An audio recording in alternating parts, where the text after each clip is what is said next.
За нэг лайв хийгээдхий. Ойр тос нэг ажил ихтэй лайв хийж ирсэн амжихгүй гэдэг. Одоо тэг хүмүүс орж ирэх баха.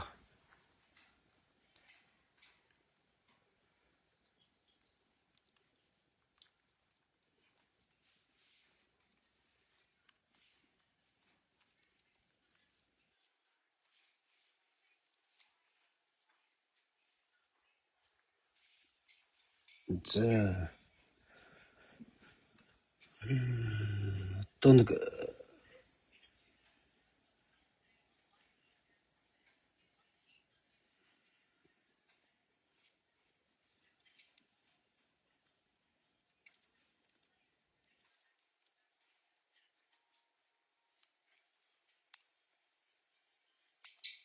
энэ ч нөхч найдвар болцооч. Энэ болохгүй маань. За тийшээ гэдэг. Нэг суурь авсан ч болохгүй. За лайв эхэлчихээ дөө. Одоо дараа нь хүмүүс нөхөө үзчихдэг юм байлээ. Маш их үздэг болсон байгаа. Тэг бүх хүмүүстэй тэр энэ лайвыг нь үздэг. Намайг бас дэмждэг. Үзэл санаа нэг байдаг, ойлголцдог. За бас эсэргүүцдэг бүх хүмүүстэй өнөөдрийн мэндийг хүргэе. Лайвыг үзэж байгаа тухайн цаг үеийн мэндийг хүргэе. Өнөөдрийн лайвыг хийх болсон шалтгаан нь болохоор би шууд гарчхан дээр тавьчлаа л да. Гарчхан маань болохоор одоо харж байгаа хэрэг. Орос Украинад өнөөдөр одоо жоохон сүүлийн үеийн мэдээлэл талаас ер нь энэ дайн тавихлаар их олон хүмүүс ууртай байгаа. Нэрвтэй. За тэгээ Монголд энэ дайн ямар хамаатай гэдэг өнцгүүд их гарч ирж байгаа юм. За би тэр эсэргүүцээ дууруулж байгаа байсан ч гэсэн тэр хүмүүсийг бас ойлгохыг хичээж байгаа. Хүндлэн дөрвөлж байгаа зүйлүүдийг бол харин жоохон таагүй хүлээж авдаг дургу. Ер нь бол ямарваа нэг байдлаар нэгнийгээ дөрвөлжлөн гэдэг бол нэг тийм сайн зүйл биш.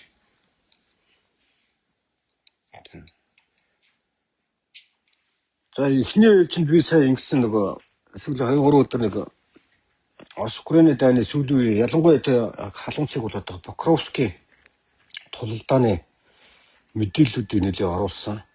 За мэдээллүүдийг одоо дайн судлалын хүрээлэн болон Украины фронтын одоо 3-4 бас мэдээллийг их сурвалж байдаг. Оросын бас мэдээллийг их сурвалж байдаг. Эднүүдээс авдаг ингээ хэлэн сонирхолтой. Фронтын мэдээллүүдийг ингээд дамжуулдаг Оросын сувгууд байдаг, Украиний сувгууд байдаг. За тэгээд BBC юм уу, CNN ч юм уу, тэр Deutsche Welle ч гэдэг юм уу, Al Jazeera ч юм уу, эсвэл Reuters ч юм уу эдрийг бас ингээ ер нь бол завандаа бас ингээ гүйдэж хардаг. Гол мэдээлэл авдаг юм нь бол саяын хэлсэн их сурвалжууд байдаг. За дайн судлалын хүрээлэнгийн мэдээлэл бол энэ сүүлийн одоо дүүргчлэлд орно одоо онгортой. Энэ дайны хугацаанд мэдээллүүд нь төдийлөн их айхтар зөрөөгүй. Энэ фронтын мэдээллийг авч болох хаан юу сайн их сурвалжууд гэдэг нь дэлхийд дээр нотлогдсон байгаа. Тэгэд энэ сүүлийн үеийн яг тэр халуун цэгийн мэдээллүүдийг тавьсан хүмүүс их айгүй ууртай байгаа байхгүй. Тухайлбал Покровскийн эргэн тойронд яг юу болоод өнгөрчвөө? Ямар операц явагдав? За тэгээд дээрэс нь Оросын эрчим хүч дэд бүтц нефт химийн үйлдвэр за сүүлд тэгээд металлургийн үйлдвэрүүд рүү орж байгаа Украины зүгээс хийж байгаа товтлогоонуудыг ямар товтлогоонууд явчихваа тэр нь ямар операцууд явагдсан талаар би бас товчхон оруулахыг хичээгээд бас оруулсан. Тэгээд энэ талаар товч дурдах юм бол Оросын зүгээс бол одоо энэ намрын операц гэж аврах том операц бэлдсэн. 4 сар орчмын хугацаанд бэлдлээ. Зунжангаа бэлдэж байгаа намрын операц эхэлсэн. Тэгээд намрын операц болохоор энэ 9 сарын 20-өөс ирнэ эхэлсэн. 10 сар бүтэн тулалдлаа. Ер нь бол хамгийн том одоо фронтын хэсэг бол тэр нэг Покровскийн иргэн тойронд бол 150 орчим километр. За тэгээд Сүми тэр урагшаа Херсон чиглэл рүү тэр болоодсон. Тэр тулалдааны хувьд бол Покровскийг бол одоо аль аль тал нь нэлээд тийм чухал стратегийн ач холбогдолтой талбай байр гэдэг байдлаар ач холбогдол өгсөн хоёр тал хоёулаа. За тэгтэл Оросын зүгээс бол одоо энэ операц нэлийн том хэмжээний операц бэлдэжсэн гэдэг. Ер нь операц гэхэлэр манай монголчууд бол аягүй сайн мэддэг. Яагаад мэддэг гэхэлэр нөгөө нэг дэлхийн 2 дугаар дайны Оросын гаргасан зохиолт түүхүүдийг бид нар ч маш их уншсан гэдэг штеп. Тэгээ ялангуяа тэр Жукийн дуртгал бодолч гэдэг нь Рокоссовский тэр маршлуудын номуудыг уншсан. Василевский гэдэг бүтээр нь монгол хэлээр их орчуулагдаж мэд хэвлэгдсэн учраас мэддэг. Тэгэхээр нэг цэргийн мэргэжлийн биш байсан ч гэсэн тэрийг ерөнхийдөө тэр үг хэллэгээр нь ойлгож байгаа гэж би найдаж байна. За маш их өргөн хэмжээний төлөвлөгөө бэлдэж байгаад 45 орчим хоногийн хугацаанд маш их аимшигтай тулалдаан боллоо л доо. Тэр тулалдаанд бол Оросын зүгээс бол фронтын бол давмгай байдлыг эхний үеийнчэнд бол авч ирсэн үнэ. Маш үнэхээр хүнд тулалдаанууд өрнөжсэн. Тухайн үед бол Покровскийн яг тулалдаан эхэлж байхад хотын нөхцөл байдал бол одоо 30 орчим хувь нь сүрсэн. Тэ ер нь бол яг бүтэн байшин байгаагүй л дээ тухайн үед. Гэхдээ бүтэн нурааг байсан байхгүй. Одоо бол ер нь бол 98% нь нурж дууссан, бүгд балгасуулсан, юу ч үлдээгүй. За тэнд бол 170 мянган цэргийн бие бүрэлдэхүүн цуглуулсан гэдэг. Тэгээд маш их хэмжээний зэвсэг техник бүрдүүлсэн. Хангамж баазны том бэлтгэл хийгдсэн гэдэг мэдээллүүдийг Оросын зүгээс зогсоо зүгөө тавьсан. За довтлогоо эхэлсэн. Ер нь бол кольцоо захиргаа үүсгэж бүслэлт хийхийг оролцсон. Бүслэлтийн хамгийн их төхөж очсон хэмжээг нь бол одоо 1.5 км-ийг Оросууд тавьдаг. Украинад бол 6 км-тэй болсон гэдэг. Бүслэлтийн цагирга ингээд хувигдчихж байгааг нь зайг нь хэлж байгаа. За тэр нь бол нэлээд тийм хүнд байдалд очиж ирсэн нь үнэн. Тэгэхээр одоо бол бүх юмуд эсрэгээр өрнөсөн. Украинууд бол тийм десантын одоо нэг диверсантууд гэж ярьдаг шүү дээ Оросуудаар тийм Орос хэлэн дээр. Тийм бүлэглүүдээр тийм дандаа тактикийн тулалдаанууд хийгдсэн байхгүй. Одоогийн байдлаар гарч байгаа мэдээллүүдээр бол ер нь бол Украинад бол 120 орчим мянган Оросын цэрэг алгдлаа гэж хэлж байгаа. Украины зүгээс бол бас нэлийн том хохирол авсан гэж ярьж байгаа энэ тулалдаанд. Гэхдээ тэр нь бол яг эцсийн байдлаар бол гараагүй нь одоо дайны институцийн гаргаж байгаа судалгаа тэр англичуудын гаргаж байгаа судалгаагаар бол 25 орчим мянган цэрэг ер нь бол тэр амь насаа алдаад бэртэж гэмтсэн гэдэг тоонууд гарч байгаа. Тэгээд энэ сүүлийн хэд хоногт тэнд бол одоо гал намжаад 3-4 хоногийн хугацаанд ялт байгуулсан гэж бод хэлээгүй. Одоо ч одоо ширүүн тулалдаан болж байна. Одоо босооч байна. Гэхдээ Оросын довтлогоо бол нураад унтсан байхгүй. Тэр цаашаа үргэлжлэх боломжгүй болсон. Тийм тактикийн стратегийн нөхцөл байдлаа алдсан нэг талаас. Нөгөө талаас бол Украинууд одоо энэ бол одоо дэд бүтцийн их том зангилын газар гэж ярьж байсан. Оросууд ч тэгж үзэж байсан.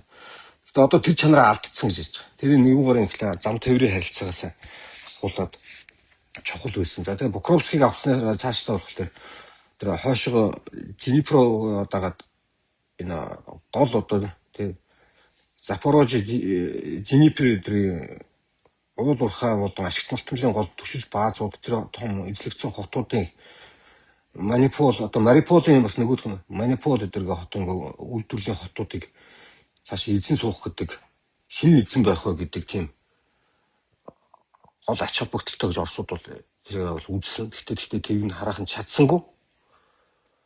За яг фронтын нөхцөл байдал одоо бол ер нь бол яг тийм хүчтэй тулалдаанууд нь өнгөрсөн, дууссан.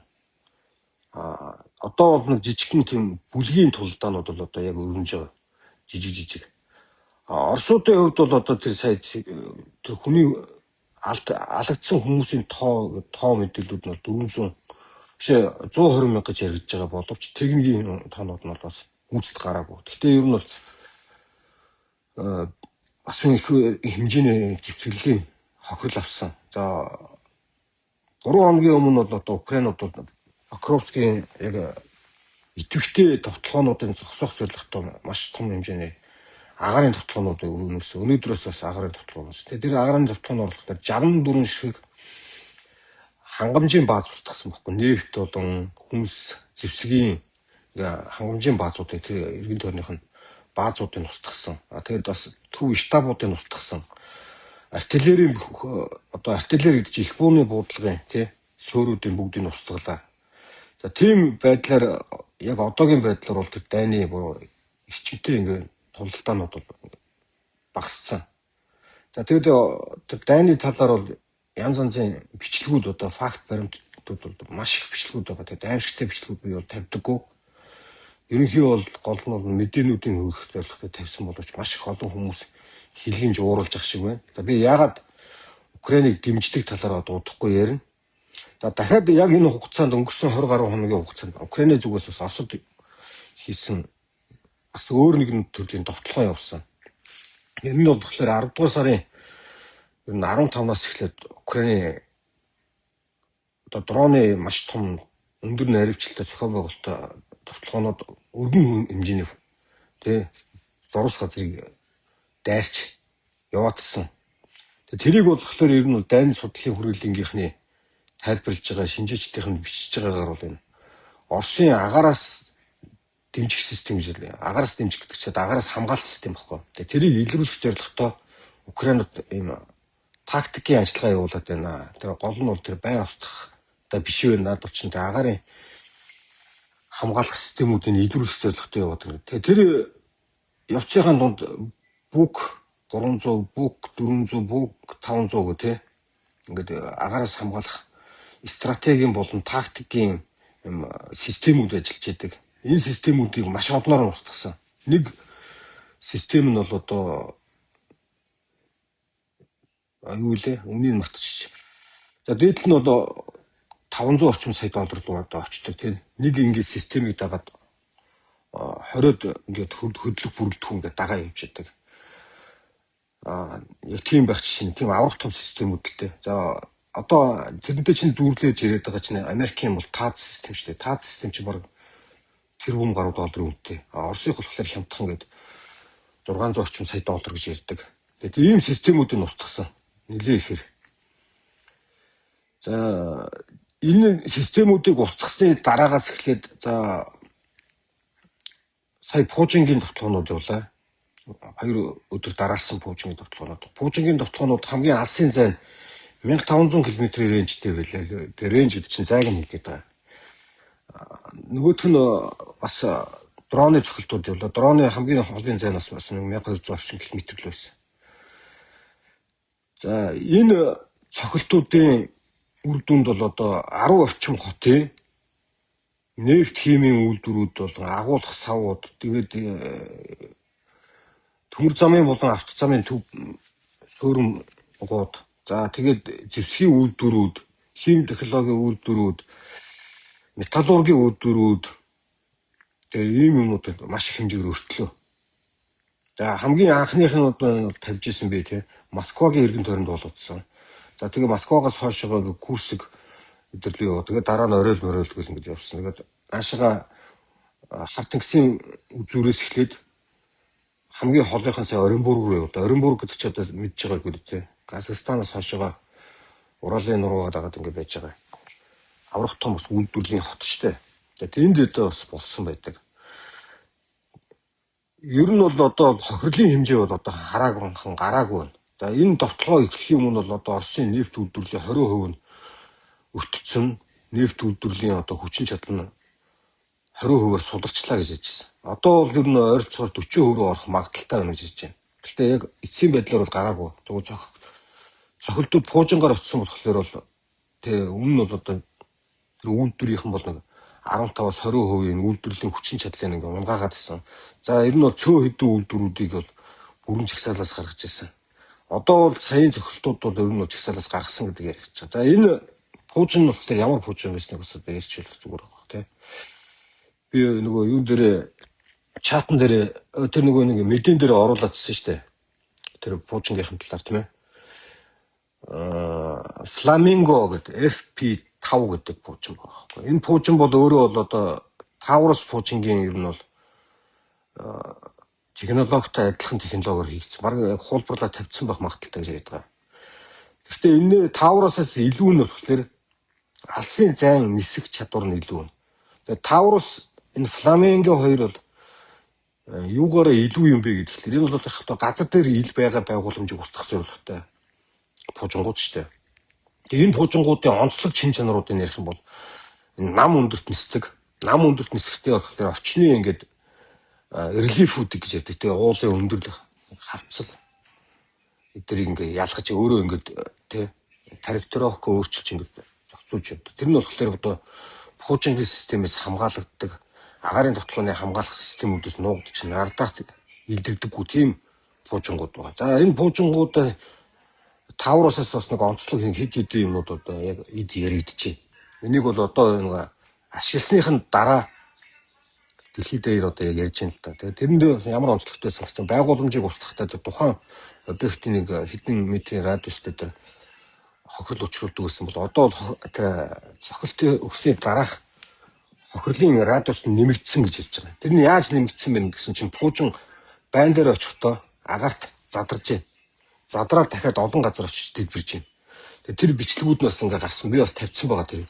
Задарсан байгаа. Задарч одоо дэлбэрж байгаа бичлэг. Тэгээ тэрний дараа болохоор тэр дэлбэрэлтийн дараа бол асар өндөр температур үүсдэг учраас энэ эргэн тойрны бүх байгууламжууд нь хайлж шатарч дэлбэрж байгаа байхгүй. Тэгэхээр яг энэ цохилтын дараа бол тэр ямар нэгэн байгууламжууд бүтэн үлдэх боломжууд байхгүй юм байна гэдэг нь тодорхой болсон. За тэгэд энэ пуужинг яагаад онцолж яриад байгаа юм бэ гэхээр энэ пуужинг одоо хоногт 7-оос 11 ширхэг үйлдвэрлэж байна. Украин улсаа яг одоо тий. Тэр чинь одоо нэг сарда 250-аас 300 ширхэг үйлдвэрлэх гэсэн үг байхгүй.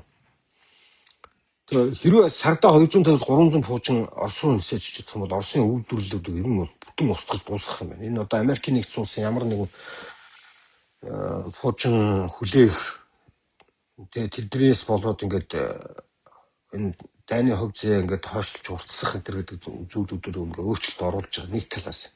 Нөгөө талаас энэ пуужин дээр ингээд далавчд пуужин болгож хийхдээ нисэх цайг нь сайжруулахтаа тэр ингээд хийсэн технологиуд нь одоо дэлхийд анхудаа туршиж байгаа гэх юм даа. Ерөөсөө Украинд хийгдсэн. Өөр улсад одоохондоо байхгүй. Тэгээ Украиний бол одоо дрон үйлдвэрлэл бол анх дайн эхэлж байхад бол 20 орчим компани байсан шүү дээ. Одоо бол баг 18-аас 20 мянган компани дрон үйлдвэрч том жижиг янз янзын. Тэгэд энэ компаниудын хүчин чадал нь 1 жилийн 4 сая хүрсэн байна. Ер нь бол одоо 26 онд 5 сая дрон үйлдвэрлэх хүчин чадалтай болсон байна. За энэ дронууд дотор бол ерөөсөд байлдааны чадвараас гадна тагнуулын тий туршуулын ингээд маш олон төрлийн үйл ажиллагаа явуулах чадвар үнэхээр гайхагдаж байна. Хүн ингээд сансраас ингээд ажилтдаг байсан бол одоо зүгээр сансар гэхгүйгээр радио төвт навигацийн тийм шин төрлийн технологи нэвтрүүлсэн ашиглаад байгаа байхгүй. Тэгээ тэр технологиуд нь яг энэ пуужин суурилсан технологитойгоо адилхан байгаа. Өөрөө ардаарт баригдахгүй, ардаарыг зайлуулдаг, төөрүүлдэг, буруу худлаа тохиолдлууд ингээ хоорондоо ингээ цацдаг. Тэрнээс нь болоод ардаарууд буруу ажилдаг. Тэр ингээ янз янзын юмнууд гаргасан. Шинэ технологиуд. Тэгээ тэр Оросд Украинд Зеленский нэг Америкт очичоод тэр санал тавиад байгаа чинь тэрийг хэлээдсэн байхгүй. Одоохондоо Америкийн нэгдсэн улсын зэвсгэлд нэвтрээгүй, Европын болон НАТОгийн зэвсгэлд нэвтрээгүй. За Оросд бол мэдээж нэвтрээгүй. Тим технологийн талаар яригдж байгаа. Тэгэд ийм шин төрлийн зэвсгэлүүд өдрө гарсан байгаа. За тэр Flamingo пуужинг үйлдвэрлэдэг пуужингийн үйлдвэр одоохондоо хаана байгааг нь мэддэхгүй байна. Гэхдээ бичлэгүүд нь бол асар ихээр тавигдсан байна. За пуужинг хөөргөх болон тэр байга устгаж байгаа үеийн бичлэгүүд гарсан байгаа. Тэгэхээр ер нь бол яг боддоор бол одоо дайн ихснээс хойших бүх үйл хугацаанд украинчууд анханасаа Javelin, Molotov коктейл за тэгэд сайн санаж байгаа бол тэр Киевийн хойтлын тэр цэргийн сонгосны буудал дээр Оросын шүгэр десантын ангийн анхны буулт хийж яхад яг тэр шөнө Зеленский шууд зэвсэг тараасан тий. 30 мянган болиудад зэвсэг анх тарааж эхэлсэн. Бүх иргэдтэй. Одоо бид байлдана, бүгд байлдана. Чадж байгаа болгон Оросын эсрэг байлдах хэрэгтэй. Бид нар эх орноо хамгаална гэж хэлсэн. Тийм байдлаар эхэлжсэн Украин улсын өнөөдрийн зэвсгэлийн хүчин чадал тухайн үеийн бол дэлхийн 2 дугаар хүчрхэг айрам тий дэлхий дээр 2-т ордог хүчрхэг айрам тэг байлдаж эхэлжсэн цаг үетэй харьцуулахад нөхцөл байдал бол маш өөрчлөгдсөн тий Украины хүчин чадлууд сайжилсан бол Оросын асар их хохирол авсан байна. За Оросууд сая Покровский дээр нэг өөрчлөлт хийсэн. Тэрийг бас Оросуудын талаас ширнэ мэдээллүүдээр нь харагдчихсан. Тэр олон улсын дайн судлалын хүрээлэнгийнх нь ч мэдээллүүдээс харагдаж байна. Тэд нар бол одоо өмнө хийжсэн дайныхаа алдааг бол тэг тулалдааныхаа арга барилыг өөрчлөөд алдаагаа засаж байгаа юм байна гэдэг юм харагдаж байна. Нэлийн их за тэрнээс нь бол нэлийн их яг нэг нь болгоомжлж ирсэн, ер нь айж ирсэн. Тэр нь юу юм бэ гэхлээр ер нь бол дэлхийн 2 дугаар дайны яг стратеги тактикийн арга хэмжээнүүдийг энэ фронтын бүхий шугамд ашиглаж ирсэн. Дай ихсэн цагаас хойш. Сая Покровский дээр бол тэрийг өөрчилж ирсэн. Тэр нь одоо ямар юм бэ? Ямар учиртай юм бэ гэхлээр одоо монголчууд бол аюул сайн ойлгодог. Арвтын зохион байгуулалт гэж ярьдэн шүү дээ манай. Тэ Чингис хааны байлдан дагуултын үеийн арвтын зохион байгуулалт. Энэ болохоор чинь бүлгийн ажиллагаанууд тахгүй. Тэр бүлэг бол одоо тулалдаанд гаргадаг шийдвэр нь хэн нэгэн хүнээс хамаардаггүй. Буудах, ухрах, довших, тэ эсвэл тэнцээ хориглон хамгаалах нь тэр бүлгийн ахлагчийн шууд шийдвэр байдаг. Оросууд болохоор яагаад гэсэн бэ гэхлээр дээшийг ингэ шатараалтаа тий одоо баригад одоо юу гэдэг ингэ корпус морпус ингэ дивиз айрмлуугаа тэгээ дараа нь тэр нь жанжин штаб руу яваа. Жанжин штаб нь шуурхай өдөртлөө штабаар тэгэхээр аюулгүй байдлын зөвлөлөөр хэлцээд баг Путин иргэ хариу өгөхлөө буцаагаад яг тэр сайн дараалал явж хариу өгдөг ус учраас ер нь байлдах чадвар нь цаг хугацаанд ингэ дандаа хоцорч ирсэн учраас ялагдагдсан асуудлууд үүсэж ирсэн. Одоо бол тэр асуудлууд өөрчлөгдсөн. Гэт эдгээр зарлаад байсан боловч яг эхэндээ бол үнэхээр тийм бүлгийн зохион байгуулалт тулдаанууд хийгдсэн. Тэгтээс үлдээ нөгөө Украины зүгээс явуулж байгаа арга хэмжээнүүдийн дараа буцаагаад тэр юмнуудаа алдаж эхэлсэн. За яг одоо бол Оросд юу болоод байгаа юм бэ гэдэг бас нэг энэ Покровскийн тулдааны дараа энэ Покровскийн тулдааныг яг онцлоод байгаа юм гэхэлэр энэ 5 дахь том ер нь аимшигтай тулалдаан болчихлоо шүү дээ. Тэ? Суми тэр юу өдөргөл ингээд өмнө ярьжсэн. Яг Украины фронтуудын шугам дээр хэд хэдэн хотуудын нэр өгдөг одоо бид нар сандаг тийм энэ 3 жил гаруй явах цаг. Яг тэр тулдаануудын ардталт болох тэр хоёр талд хоёуланд нь асар том хохирол учирсан боловч мэдээж тэр цэрэг дайны стратегийг дахиж өөрчлөгдөхөөс өөр аргагүй юм байна гэдэг шийдэл рүү очижсэн байхгүй. Оросууд бол одоо энэ удаа сая шийдлээ хийчихсэн чадчихлаа гэдэг хэлсэн боловч чадсангүй. За мэдээж бол Оросуудын хувьд бол одоо яг манай Монголын улс төрчтэй адилхан нэг юм хийдэг штеп тий. Одоо манай оюун эрдэнэ жишээ нь юу ярьдаг вүлээ тий. 5 жилийн хугацаанд манан маф, нүүрсний маф, одоо юуны маф тий, газар тариалангийн маф, хөгжлийн банкны маф, за тэгээд тэр Монгол банкны маф, газрын албаны маф би та нарыг илчлээ шүү гэдэг юм яриаддаг штеп тий. Эзэн бийгүү. Энийг ч ичлээгүй л дээ. Тэр чинь бол юу хэлээдсэн гэхлээр нэг талдаа хүмүүсийг хурам эхлэх пропагандаас явуулдаг. Хүмүүсийн итгэл үнэмшлээ. Тэ? За энийг ста нэг муухай бусрагун муухай балеринуудыг илчлээд ингээд гой болох нь ингээд шудрагаас хүлээж байгаа хүмүүсийг. Нөгөө талдаа болохоор тэр хүн хэрэг намаалцсан бохгүй. Нөгөө газрын албаныхаа дуудаж ирээ миний хүү хаана байна? Тэгвэл би та нарыг одоо шоронд явуулах шүү гэж яриадсан бохгүй. Тэгээ Монгол банкныхаа та нарын хэргийг мэдж байгаа шүү. Та нар ингээ баахан банк ус санхүүгийн байгууллага байгуулах чинь одоо валютаар тоглож байгаа. Та нарыг өстө би хэргийг чинь задлаа шүү гэсэн. Нэгийг ч задлаагүй. Тэрний дараа харин нэг юм өөрчлөгдсөн гэхэл Монгол банкны бүх нөхдүүдтэй холбоотой банк ус санхүүгийн байгууллагын эзэмшигчд нь өөрчлөгдсөн бохгүй юу? Банк ус санхүүгийн байгууллага ломбардуудын эзэднүүдийн нэрэнд өөрчлөгдсөн. Өөр юу ч өөрчлөгдөөгүй. Оюун эрдэнэд бол яг өндөө болно шүү дээ. Хулгай хийгээгүй салбар үлдээгүй шүү дээ. Ганцхан нүүрсийн л яриад байгаа шүү дээ. Энэ 100 их 80 гэдээ яриад байгаа юм чи ард зөндөө байгаа. Одоо тэр үехэд ханьдаг тусламжийг хулгайлаа иччихсэн байна гэдээ ярьж шүү дээ. Чи бүгд тааралцсан болгоно хулгайж идсэн биз дээ. Тэгэхээр яг тийм зүйлийг Оросууд хийдэг. Асар их сурталхуулга явуулдаг. Тэр үтгэл одоо улсын төсөв дээр нь гарч байгаа тэр энэ сурталчилгааныхын зардлуудыг ингээ хараад тахлаа. Энэ чинь улсын төсөв дээр 25% дээр өчсөн явж байгаа шүү дээ. Оросын холбооны улсын төсвийн 1 жилийн зардал дотор нь энэ сурталхуулга пропаганд зориулсан юм чинь 25% дээр байгаа. Энэ чинь амар байгаа ч дээ. Тэр 140 сая хүмүүсээ молгоо тэнэг утлан тэр чинь худлаа хууран мэдээлэлээр ингээ бөмбөгдөд байгаа. Тэгэхээр тэр чинь хүсэн үсээгүй тэр хүмүүсийн мэдээлэлд нь автдаг. Яг тийм байдлыг бол асар их хийсэн. Тэгээ сая энэ дайны өмнө яг тэрийг хийсэн тэр өмнөх тэр тулдаанууд ч гэсэн бүгдийг хийжсэн. Харамсалтай нь одоо ялагдаад эхэлсэн чинь одоо зөрчлүүд нь гарч ирж байгаа. Жишээ нь хамгийн энгийн жишээ бол гадаад харилцааны сайд Лавровын мэдэгдэл аюулгүй байдлын зөвлөлийн дарга Песков хоёрын мэдэгдлүүд хоорондоо зөрчилдөж эхэлж байгаа. Маш энгийн нэр. Тэр хоёр одоо айрамлууга өмнөжигдэг гэсэн бол энэ удаад бол хоорондоо нэгнийгээ үгүй ядсан байдлаар янз янзын мэдээлэл хийж байгаа. Одоо өнөөдөр Монгол Ардын намынхантай яг ижилхэн.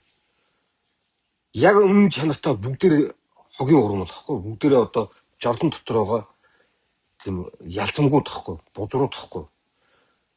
Шин чанар нь ерөөсөө өөрчлөгддөггүй. Үнхий одоо муу усны нөхөн дотор байгаа юмнууд дотор ямар ч ариухан юм их л үнхээр нь цэвэр усыг л үнхээр нь. Яг тэрэн шиг одоо Монгол Ардын намын өнөөдрийн тулалдаанд нэг инх хоёр дээр яа. Өнөөдөр нэр намынхын их хурл урдж байгаа шүү дээ. Нэг 100 биш 1200 хулгайч хуралдаж байгаа шүү дээ нэр Монгол Ардын намын том жижиг нийлсэн. Тэг хамгийн бага нь Карманы хулгайч байгаа. Тэгэл бүгд хулгайч төсвийн хулгайч нар. Тэгээ хулгайч нарын толгойлогч тодорхой юм шиг байгаа өнөөдөр. Тэгээ толгойлогч тодорхойт нь би бас нэр энд бас нэг төрхөн тэрийг бас ярьчих. Ардын намын тулалдаан дотор та нар бити ялагчдынх нэг талд нь гараад ялгаагүй хулгайч дээрэмчтэй гэж хэлжсэн. Наад очин зөгцсноо, уучраа олно гэдэг. Тэгээд Ардын намын бүх том удирдлагууд нь үе үеийн том синдикатууд нь ер нь бол өнөөдрийн хулгайч нарын загламаасан эцгүүд нь сая нийлж байгаа эвдэрлийн гэрээ байгуулж штэ. Тэгээд тэр эвдэрл нь айгүй амжилттай явж байгаа. Ухаандаа Сахалбаатарт нь улсын хурлын дэд дарга болж байна гэдэг чинь учраа олцсон бохгүй. Эдгээр учраа олохлоор юу болох юм бэ гэхэл гимтэргээ нуундарна. Бүх гимтэргээ нуунна. 100 их 80 чинь маш олон гимтэрэг нуундарагдана. За яг хөө золиосонд нь хитэн нөгөө махны нядлагааны нэг улаан ямаа гэдэг чинь тийм нэг улаан ямаа бүх хонь ямаануудаа дагуулж явдаг. Нядлагаанд. Тийм улаан ямаа гэдэг чинь тийм ганц нэг юмнууд явна. Тэглээгээд энэ Монголын нийгэмд энэ хулгай дээрм буурахгүй, зогсохгүй, сайжрахгүй. Магадгүй дараагийн хулгай дээрм чинь тоо хэмжээнд дахиад нэмэгдэнэ. Яг тэр зурагт Оросд болдог. Монгол болж байгаа зүйл Оросоос худбарлагдсан байхгүй.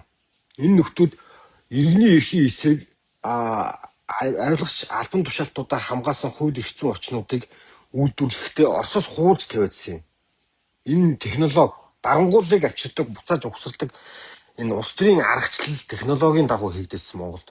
Тэгээ одоо тэр технологи зогсоогүй байхад бол үүс сайжрахгүй.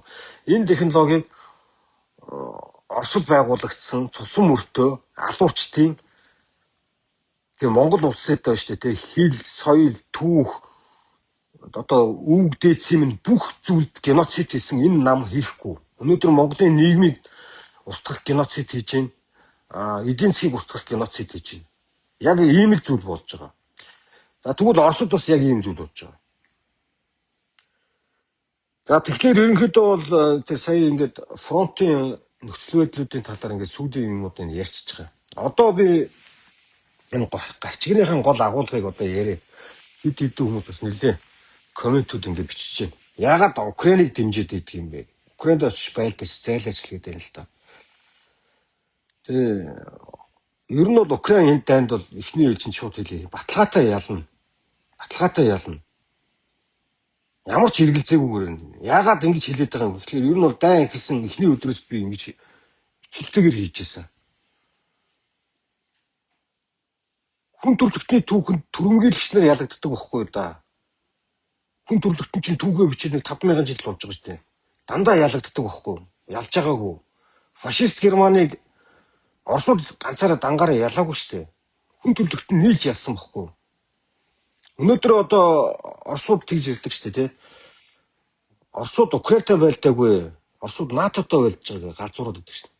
НАТОгоос тэнд нэг ширхэг хүн байхгүй.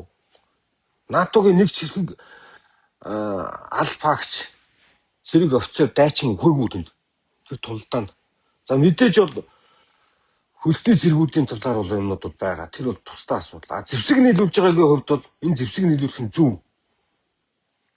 Би яагаад энийг ингэ хэлж байгаа юм гэхээр энийг бас нэлээд анхааралтай сонсоод за бас шеэрлээрэй гэж би хүсье. Бид нэг зүйлийг ойлгох ёстой. Украинд нацист бүлэгнүүд нь үндэсний геноцид хийх хэмжээнд байсан уу юу гэдгийг ихнээд ярих ёстой байхгүй. 2014 онд Кримийг авахд юу болсны вэ гэдгийг ярих ёстой. Тэгэхээр энэ түүхээс нэг хэлж ярихгүй энийг ойлгодог юм байхгүй. Тийм учраас Калаф хаус дээр манай эрхчлэн өрөөнийхэн бол энэ түүхийг олон талаас судлаад манай одоо Украинд амьдардаг энэ тууд ихч маань ч гэсэн ярьжсэн. Тэрнээс хойш бид нар ч гэсэн өөрсдөө маш олон талын судалгаа баримтуудыг гаргаж иж үзэж харсан. Монголчууд 100 жилийнхаа түүхэнд өнгөрсөн 100 жилийнхаа түүхэнд биш үү те.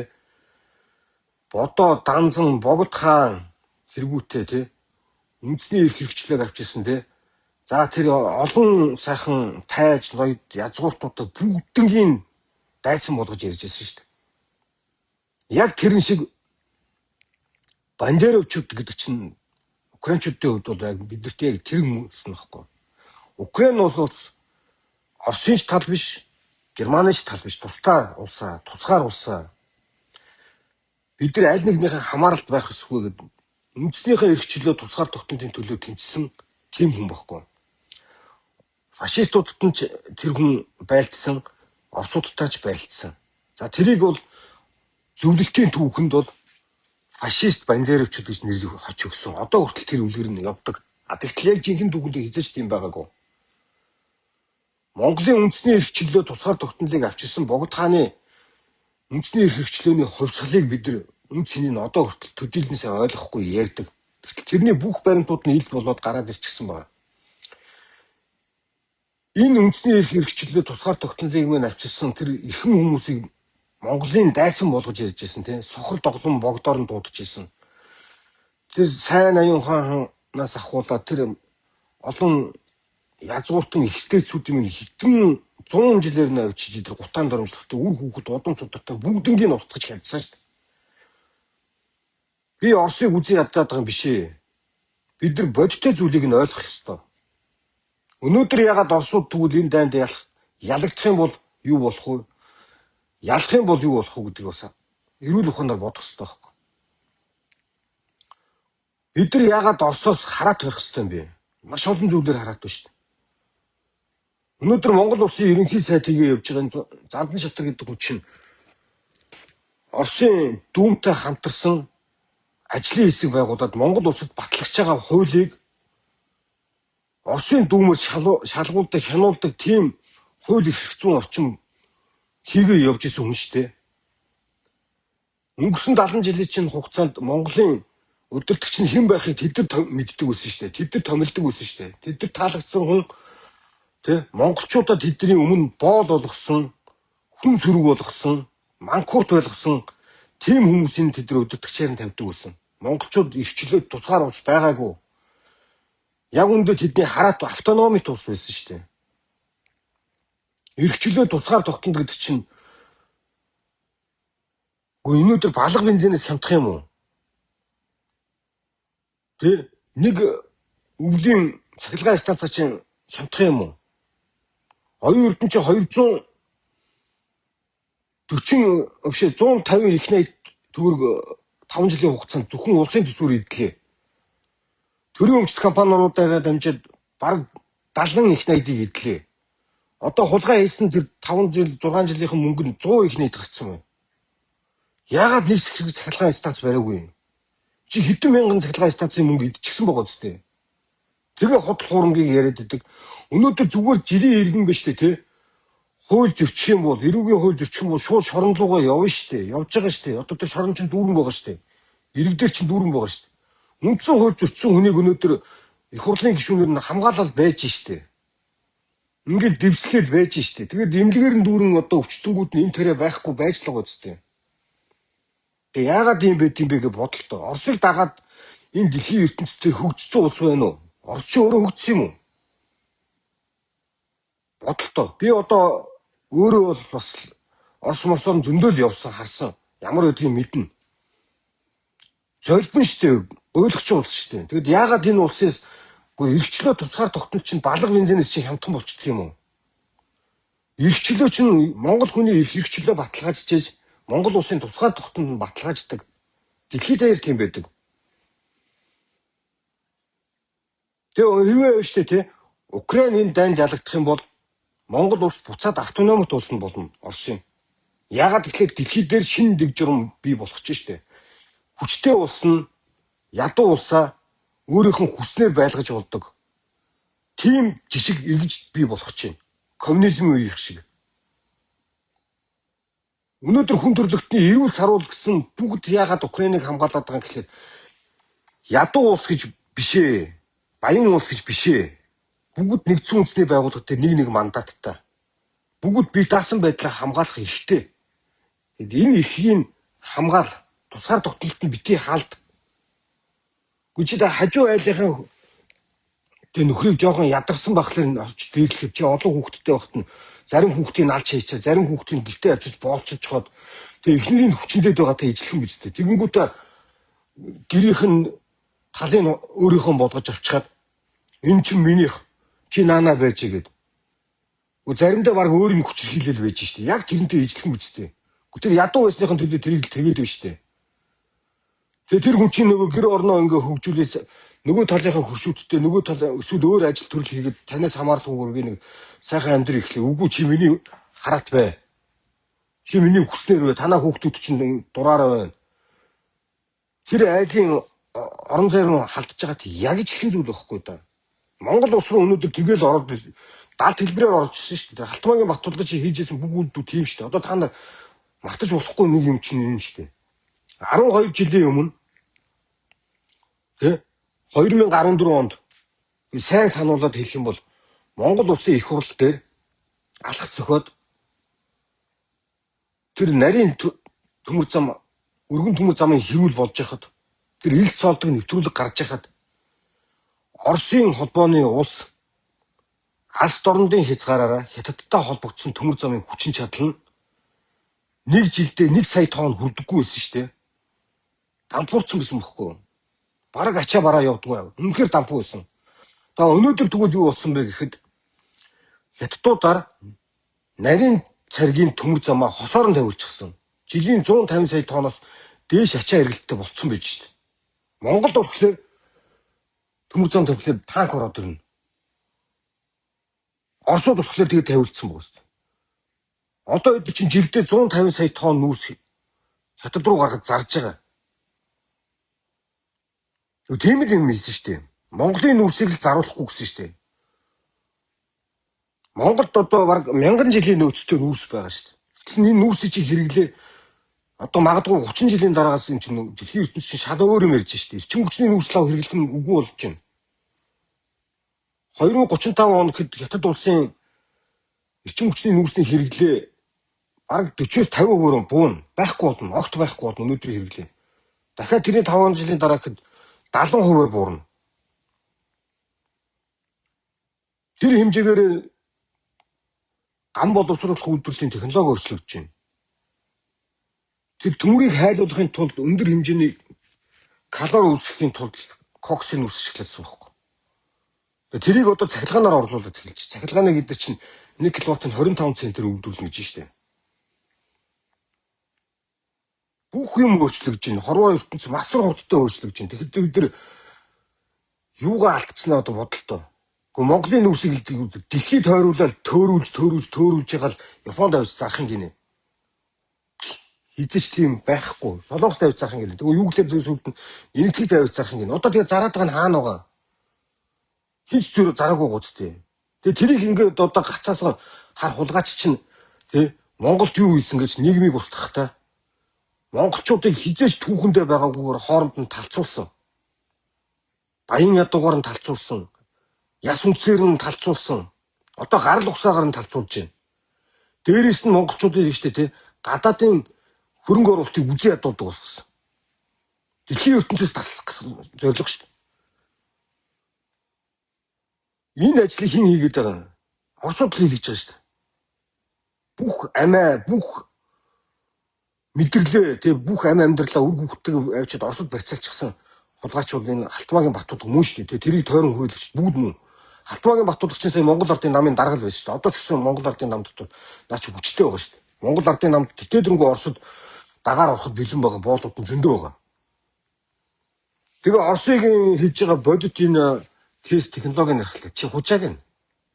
Үгүй энэ тусгаар тогтнол гэдэг зүйлд чинь хятад ч хамаагүй, Орос ч хамаагүй, Америкч хамаагүй байхгүй. Монгол улс тусгаар байх хэрэгтэй. Ойлгож байна уу? Тусгаар байх гэдэг чи энийг хэлнэ. Тусгаар байх хэрэгтэй байхгүй. Бидний дотоод асуудалд хинж орж болохгүй. Чи айл гэр одоо ингээд 10 хүүхдээ зөв хүмүүжүүлж чадахгүй хүүхдээ ийм тийм асуудал үүсэх тэр айлын дотоод асуудал үүсдэг. Хууль зөрчил гэх юм бол одоо хуулийн байгууллагын хүүхд хамгааллын өмнөд нь үйлчилж байгаа. Энэ ч олон улсын байгууллага нь болж байгаа. Тэгэхээр яагаад зүгээр нэг хөрш орно ингээд дэлгэхэд идэх юм. Тэгвэл одоо Оросын яг ингээд нөлөөл эргэн тойрныхон бүх улсууд байсан. Тэр Гүржийн Осетиг салгадаг те 2008 оны Олимпиад шүү дээ. Путин Олимпийн нээлтээр шууд буцаад мессеж явуулсан. Тэнгүүтээ Осет Гүржид дайн зарлаад орсон.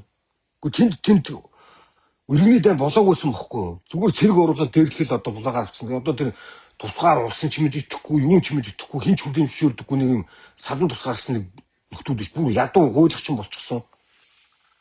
Тэгээ Армен, Азербайджан хоёрын хооронд болоод байгаа юм хараа л та. Одоо КП гэдэг одоо зэвсэг нэгтэй нөхөд гэдэг те. Энэ хуучин зөвлөлтийн Оросууд дотор байсан Киргиз, Казак, Армен, Узбек тэр хэд хэдэн улсууд нь байдаг. Цэргийн эвсэл шүү дээ. Тэрнийхэн эвслийн хоёр улс нь хоорондоо байлдаж яхад нөгөөдхийгөө зогсооч чадахгүй гоцтой.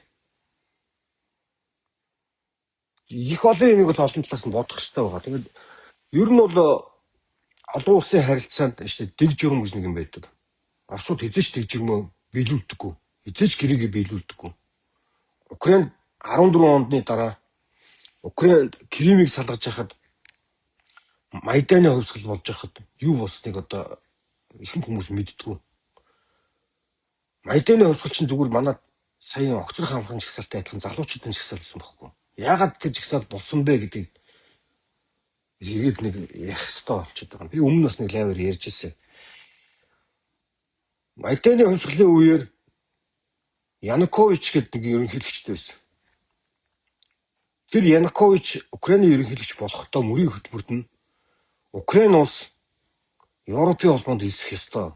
Бид нар асар хутагтай Европын холбоонд элсэх ёстой гэсэн чинь энэ Порошенко, Юрченко хоёр удаашрууллаа, гацаалаа. Энэ Украины ардчлалыг устгаж ийн гэдэг мөрийн хөтөлбөрөд төвшүүлсэн. Маш хурдтай төвшүүлнэ. Тэгээ Янукович бол өнөөдрийн бол энэ Запорож төрсөн нөхөр шүү дээ. Одоо нөгөө сайн ойлгох энгийнээр тайлбарлах юм бол дайн болж байгаа бүс чинь Оросын иргэд их олон гэж яригддаг байсан. Орос гаралтай иргэд нь олон байдаг гэж яригддаг байсан тэр бүс нутгийтай. Тэгвэл тэр хүн бол баруун талаасаа ялалтай болсон бохгүй. Зүүн талаа ялаагүй. Баруун талаа ялсан бохгүй. Одоо Януковичийн хүүхдээ тэр Запорожийн нүүрсний уурхаан эзэн болчихсон тэр нүүрсийн одоо энэ тэндгүү хулгай хийгээд зараал явж байгаа. Яг тийм ажлыг хийж байгаа. Тэгтэл тэр Янукович ерөнхийлөгч болоод хэлсэн амнаас ухалсан бохгүй. Жил гарангийн дараа Сочид гинтгэн нууцаар очиж Путинтэй уулзсан 7-8 хоног. Тэгээ буцаж ирэхдээ Оросын холбоо нь бишээ Украин улсууд одоо энэ таможны союз буюу энэ юуны Оросын гайлын нэгдсэн холбоонд хэлснэ гэдэг мэдээлэл гаргасан. Тэ? Одоо манайхыг сайн илсүүлэхэд бас нэлээд шахалт үзүүллээ шүү дээ, тэ? Евразийн эдийн засгийн холбоо гэдэг бөө юм болсон. Тэр холбоонд илсүүлнэ гэдэг мэдээлэл гаргасан дараа Майданы хувьсгал гэсэн. Хувьсгал байгаагүй тэр жагсаал байсан. Тэр оюутан залуучууд гарч ирээд үгүй бид нар Оростой нийлж яах гээд байгаа юм бэ? Оростой зүгээр найзлаад тэгэл хөршөөрөө байж л байл да. Тэр тийм чухал юм уу? Бид нар чи Европтойгоо нийлээ л да. Энэ чинь хамгийн том зах зээл чинь энд байна. Хүн төрөлхтний хөгжил соёл тэг хүмүүнлэг иргэний нийгэм чинь тэнд байгаад байна. Тэнд чинь хүний төлөө нийгэм байгаад байна. Яагаад бид нар Европын холбоонд хэлж болохгүй байгаа юм бэ гэдэг оюутнууд чи тэгээ мөрийн хөтөлбөр чинь Европын холбоонд хэлсүүл гэсэн шүү дээ гэдэг. Жагсаал хийгээ гараад ирсэн. Жагсаалууд 7 хоногийн дараа тэр Майдан тэр талбайг дүүргэсэн бохгүй. За тэгжсэн чинь гинтхэн буун дуу гарч ирсэн. Эхлээд тэр буун дуу гарч байгаа тэр залуучууд мэдээгүй байхгүй. Тэгжсэн чинь л ингээд бүлгээр жагсаал дээр чинь хүмүүс тэгдэж шүү дээ. Энд бүгнөрөө зогсцсон байж байдаг. Зогсчихсон хүмүүсээс ингээд буудаад унгаагаадсан байхгүй. Мэрэгэн будагчууд энэ тэндээс холын цанаас буудаж гисэн. Айгаа тарнаж ойлгосон л доо. Тэгсэн чинь тэр буун дуундараа иргэд бүр улам галзуураад удам уурдаад эмх замбраагүй байдал руугаа ороод маш их галдан шатаасан. Тэгж яагаад Янукович эх орноос зүхтааж галсан. Одоо Оросд байгаа. Амьд юм өгсөн бөөмөд. А тэр сая дан хийж байхдаа амьд байсан шүү. Белоруст очсон. Зеленскийг бууж өгөнгөт нь буцаагаад Украины ерөнхийлөгч бодох бүх тохиргоо хийсэн байсан. За яг энэ Майданы хувьсгал 4 орчим сар 5 орчим сар маш ширүүн өрнжийнхөө явцад Кримд хэн мэддэхгүй хаанаас гарч ирсэн мэддэхгүй маш их хэмжээний цэргийн хувцастай нөхдүүд олноор бий болж гисэн Кримд. Тэгтэл Кримийн удирдлагууд тэр нөхдүүдтэй эвсэж хагаад Кримийг шууд тасн салан тусгаарлах үйл ажиллагаагаа зарлчихсан. Тэнд засаглалын айгүй хүнд асуудал үүссэн байж хад Кримийг тэнд тусдан салгаж авах зорилготойгоор яг энэ Майданы хувьсгалын бэлтгэл ажиллагааг бүгдийн зохион байгуулалт хийсэн. Яг энд зориулж Янукович тэр Евразийн эдийн засгийн холбоонд илсгээ зарласан. За тэгээд Кримийг салгаж авсан. Тэгээ энэ цагаас хойш бол Янукович зугтсан байсан ч гэсэн 2 жилийн хугацаанд Украин бол маш төвөгтэй байдалд явж явах хугацаанд араас нь залгаад Донецк, Луганск хоёр бас салан тусгаарлах үйл ажиллагаанд орчихсон. Тэгээд тэнд салан тусгаарлах үйл ажиллагаа явагдаж байхдаа зэрэгцээд 14 мянган хүнийг шатааж алсан украинчууд тий фашистууд энэ төрөл ингээл янз янзын юмуд гарсан мэдээлэл асар их мэдээлэл гарсан. Бүр нэрээ тийм юм багтаа ямар амар юм бэ? Ямар сони юм бэ гэж боддогсон. Одоо тэр олон алгуудын эхний нөгөө фактууд нь гарч эхэлж байгаа. Олон улсын шинжээчийн дүгнэлтүүд гарч ирж байна. Одоо олон улсын нөгөө Гагийн шүүхтийн нөгөө хэрэг үсгэж эхэлж байна. Энийг Украинууд шатаагаагүйсэн байна.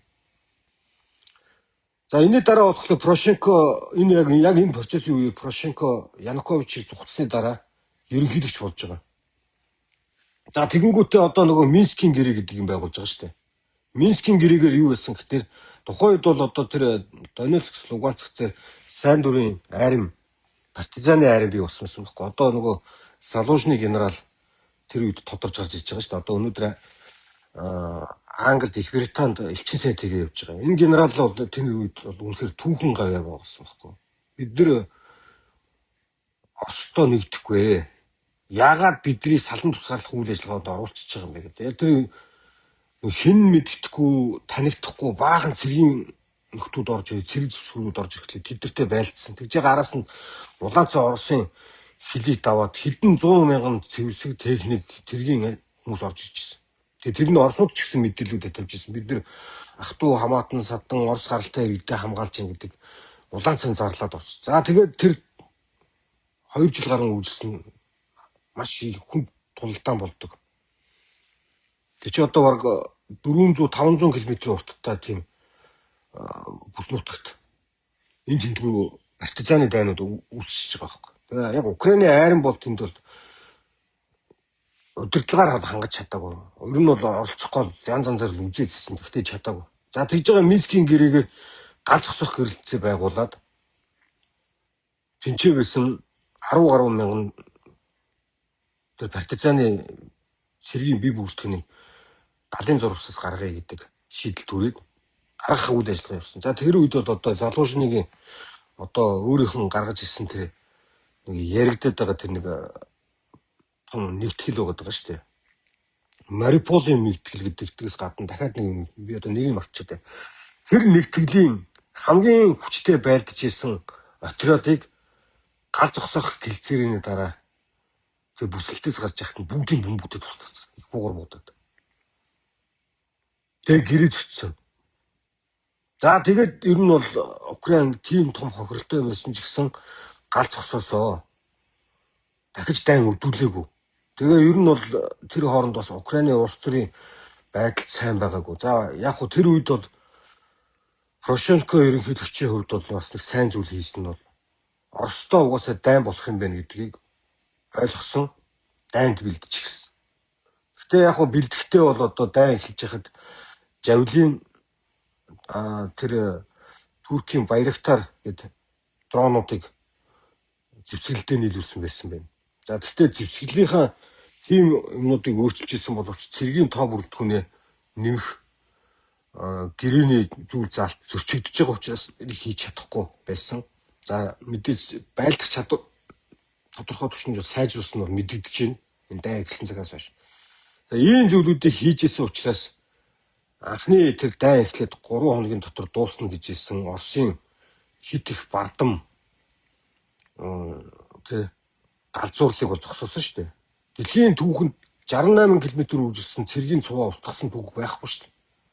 Хэдэн 10 мянган зэвсэг техникийг ерөөсөө хэдхэн хоногийн дотор устгаад юу ч гээд дуусгасан шүү дээ. За тэр нис хонгоцны буудлыг одоо цэргийн нис хонгоцны хойдлын тэр би нэрийг марчаад байна. Тэр санаж байгаа хүн бол биччихээрэй.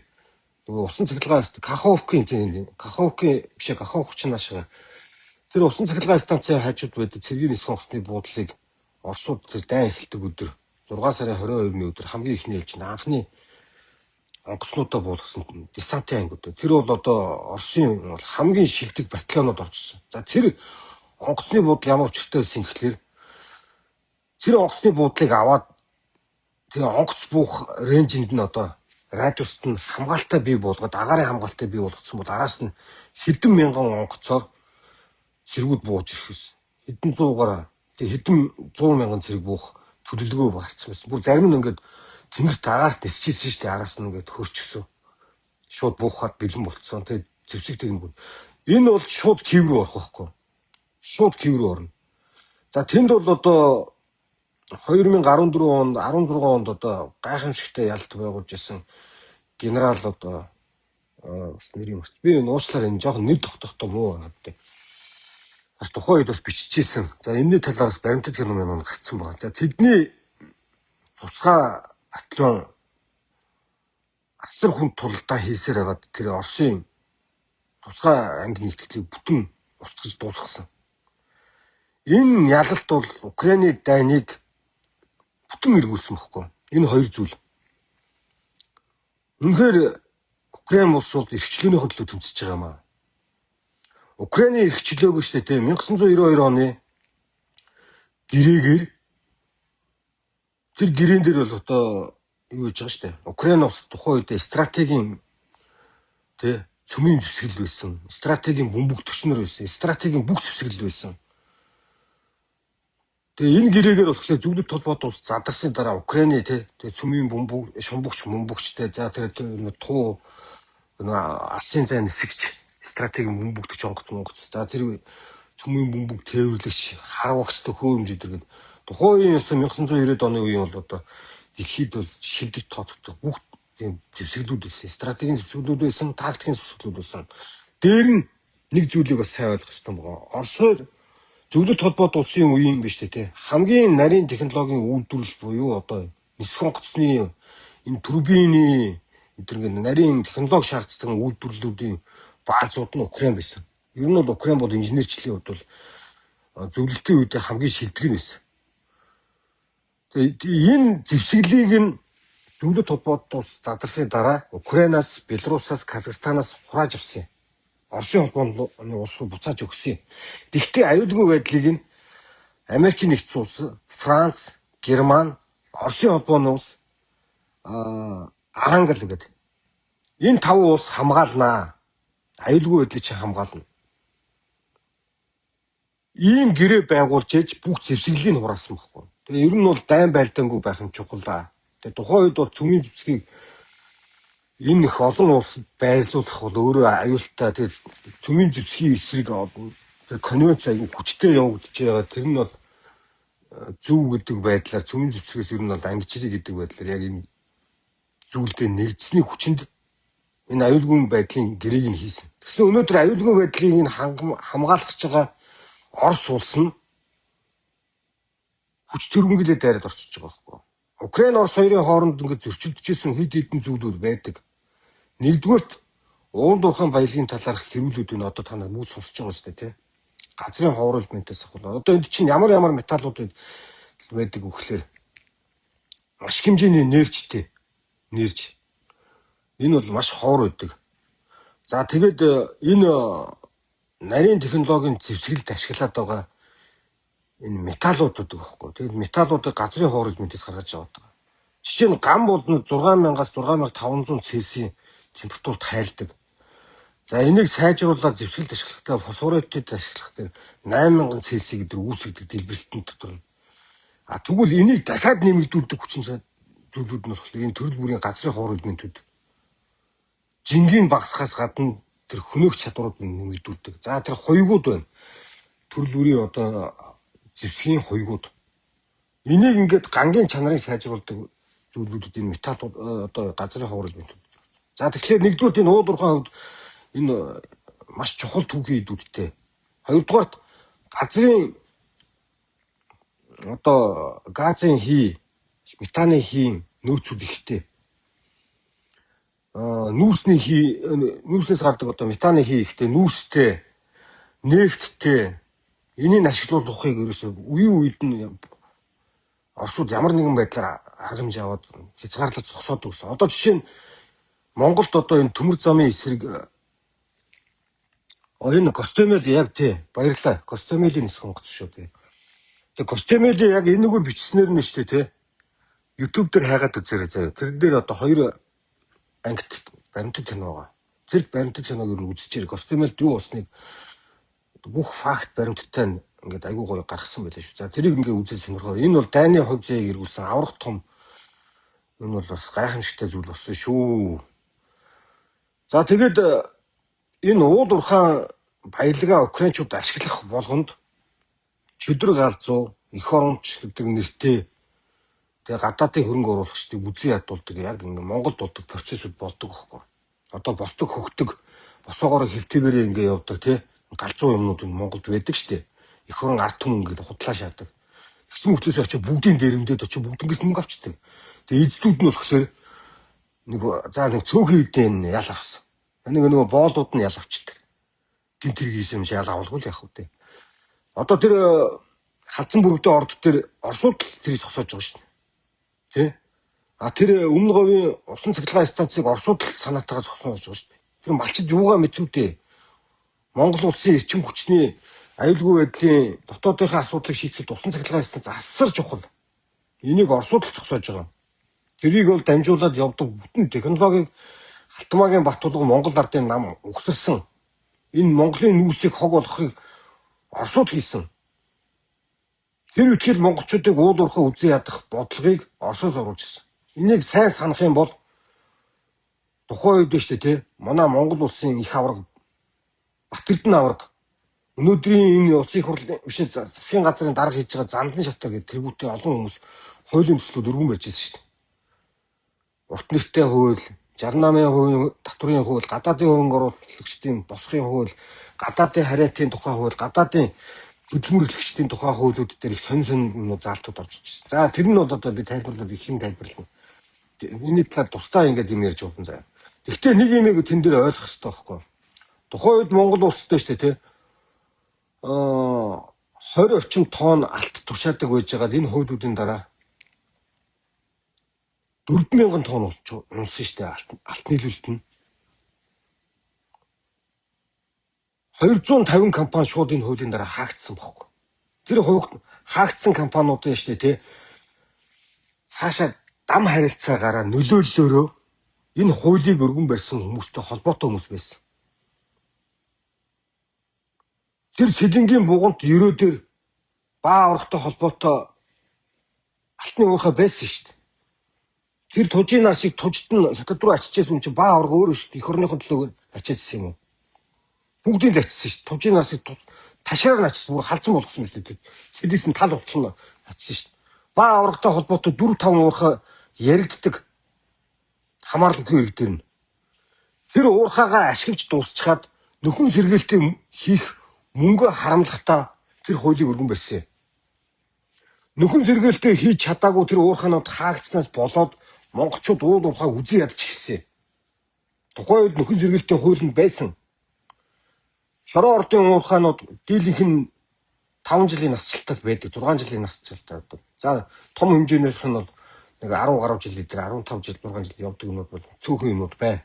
За тэр алтан доромт ч гэдэг юм уу тэр бол арай өөр уурхайнууд. За тэр бугантын алтны уурхай эдэр бол нөгөө уурхайн бүтцээр нь ингээ яриад байгаа шүү.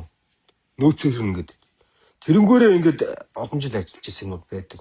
А тэгтээ энэ хүмүүстэй Монгол ардын намын энэ бэлтгэгчингүүдтэй холбоотой байсан уул уурхайнуудыг нөхөн сэргээлтээ хийх мөнгө харамлахтаа тэр хуулийг гаргасан. Тэгтээ тэр хууль гарснаас хойш хэрэгжээгүй 3-4 жил болсон. Тэр хооронд эдгээр өөрсдөө тэр уурхайнуудаа нууцаар ашиглаж ирсэн.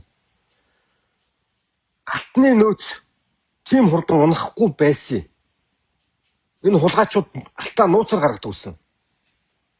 Маш олон мэдээлүүд байдаг. Би тэрэнд итгэдэг. Хамгийн ихээр эх орон ард түмэн газар шороо ард түмнийхэн төлөө шудрагаас гэж ярьж байгаа хүн болгон Монголыг хорлож ирсэн. Гэтэ тэд нар хизээч бодлого ярьж байгаагүй байхгүй. Хизээч бодлого ярьж байгаагүй. Ямар ч бодлого мэдэхгүй тэд нар. Дүгэн дээр нь яаж дээр нь гэдгийг л мэддэг. Тэд дандаа тийм юм хийсэн. Хохирлын монголчууд өөрсдөө хүссэн. Улсаараа хүртдэг. Одоо улсаараа тий гадаадын хөрөнгө оруулалтын ойлголт байхгүй болсон. Дэлхийн хамгийн баян улс Америкийн нэгдсэн улсуудын тий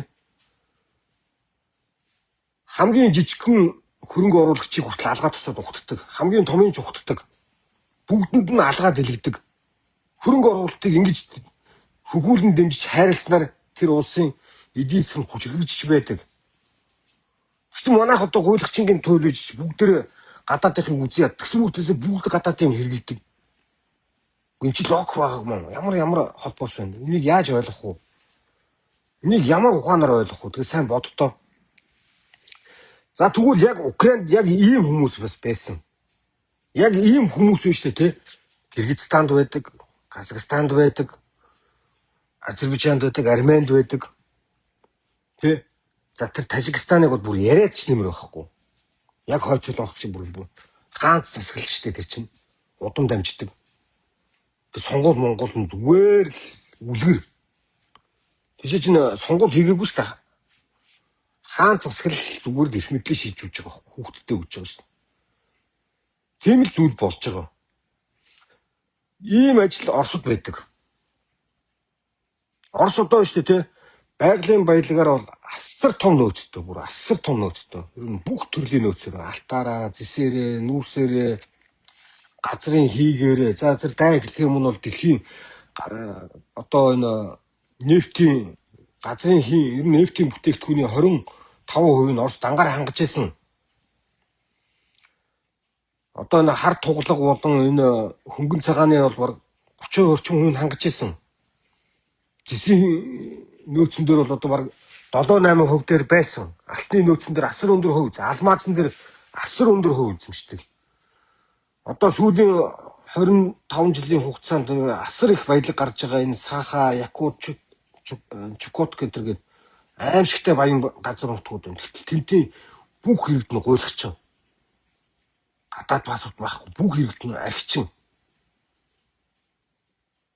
Нэг юм одоо ингээ ойлгохдохгүй нөө. Бүх баялаг нь тэр ард түмнийхэн төлөө гэж ярьж байгаа Путинийг тойрсон тойрон үргэлжлэгчдийн өмч болсон бохгүй юу? Путинд хэн хамгийн сайн долгон чаддаг, Путинд хэн хамгийн сайн тэ ойртож чадсан, Путинд хэн хамгийн сайн үнэнч байсан Оросд баян байгаа. Бусд нь бүгд гуйлагчин. Оросын нийт дотоодын нийт бүтээгдэхүүний вэ тэ 4% нь нийт иргэдийнхэн 4% нь оногдчихно дотоодын нийт бүтээгдэхүүн. Тийм төвчөнд очилтлоо ийм гуйлах чинь болсон. Яг Монголтай адилхан байгаа зү. Тэнд халамж амар их. Хөдөө очиж ажиллах юм бол халамж өгнө. Багшд нь халамж өгнө. Эмчт нь халамж өгнө. Хүүхдэд нь халамж өгнө. Гэрлэлээр нь халамж өгнө. Нүүрсийг авч өгнө. Гэрт нь хөрвж өгнө. Гэрийн дулаалж өгнө. Халамжлах тусам ядуучууд нэмэгддэг. Халамжлах тусам архичингууд нэмэгддэг. Архичлалт нэмэгдэх тусам гэмт хэрэг нэмэгдчихдээ. Хүчирхийлэл, дээрэм, сэтгцийн синдромны өвчлөл бүх юмнууд тэндээс үүсчихдээ. Нийгмийг устгах хамгийн амархан аргачлал бол ихийг өгөхгүй, багыг дундыг өгөхгүй, дандаа баг болох хэрэгтэй. Тэгээд татвараа нэмдэг. Гэхдээ Монгол тийм байгаа ч тийм, яг адилхан байгаа ч тийм. Бүх төрлийн халамжууд нэмэгдсэн шүү дээ. Бид нар өөртөө халамж гэдгийг нарийн ойлгохгүй байж байгаа шүү дээ. Одоо тэр тариаланчтай хамгаалж ин тариалангаад ерөөсө тусгаар улсын чинь өөртөө будаага тарихгүй бол өөртөө болохгүй гэсээр гал хэдэн их найт төгрөг хэдэн 10 жилд өрлөө шүү дээ. Тэгсэн чинь ерөөсө ганцхан жилийн дотор одоо энэ нэг амар баясгал ингээд эргүү чинь гайлын татваруудын чөлөөж ял Оросын гурил бодоо өнгөө оруулж ерөөсө нэг жилийн дотор хэлгээр нэвтрүүлж байгаа шүү дээ. Одоо энэ дотоодынхаа хэрэглээний арихи гэж нэг 70% хангах хэмжээнд очиж байна. Хойдон жил 50% нь одно. Тэрний хойдон жил 20% дээр нь очиж шүү дээ. Газар тариалангийн компаниуд бүгд өрийн тоглоомд орно. Гурилын үйлдвэр чинь давхурсан. Тухайн үед угаасаа Монголд нэг л хүнд гурил будаа хоёр байгаагүй байхгүй. Нэг л хүнд. Түүнээс Монголын зах зээл дээр гурил будаа хоёр байсан.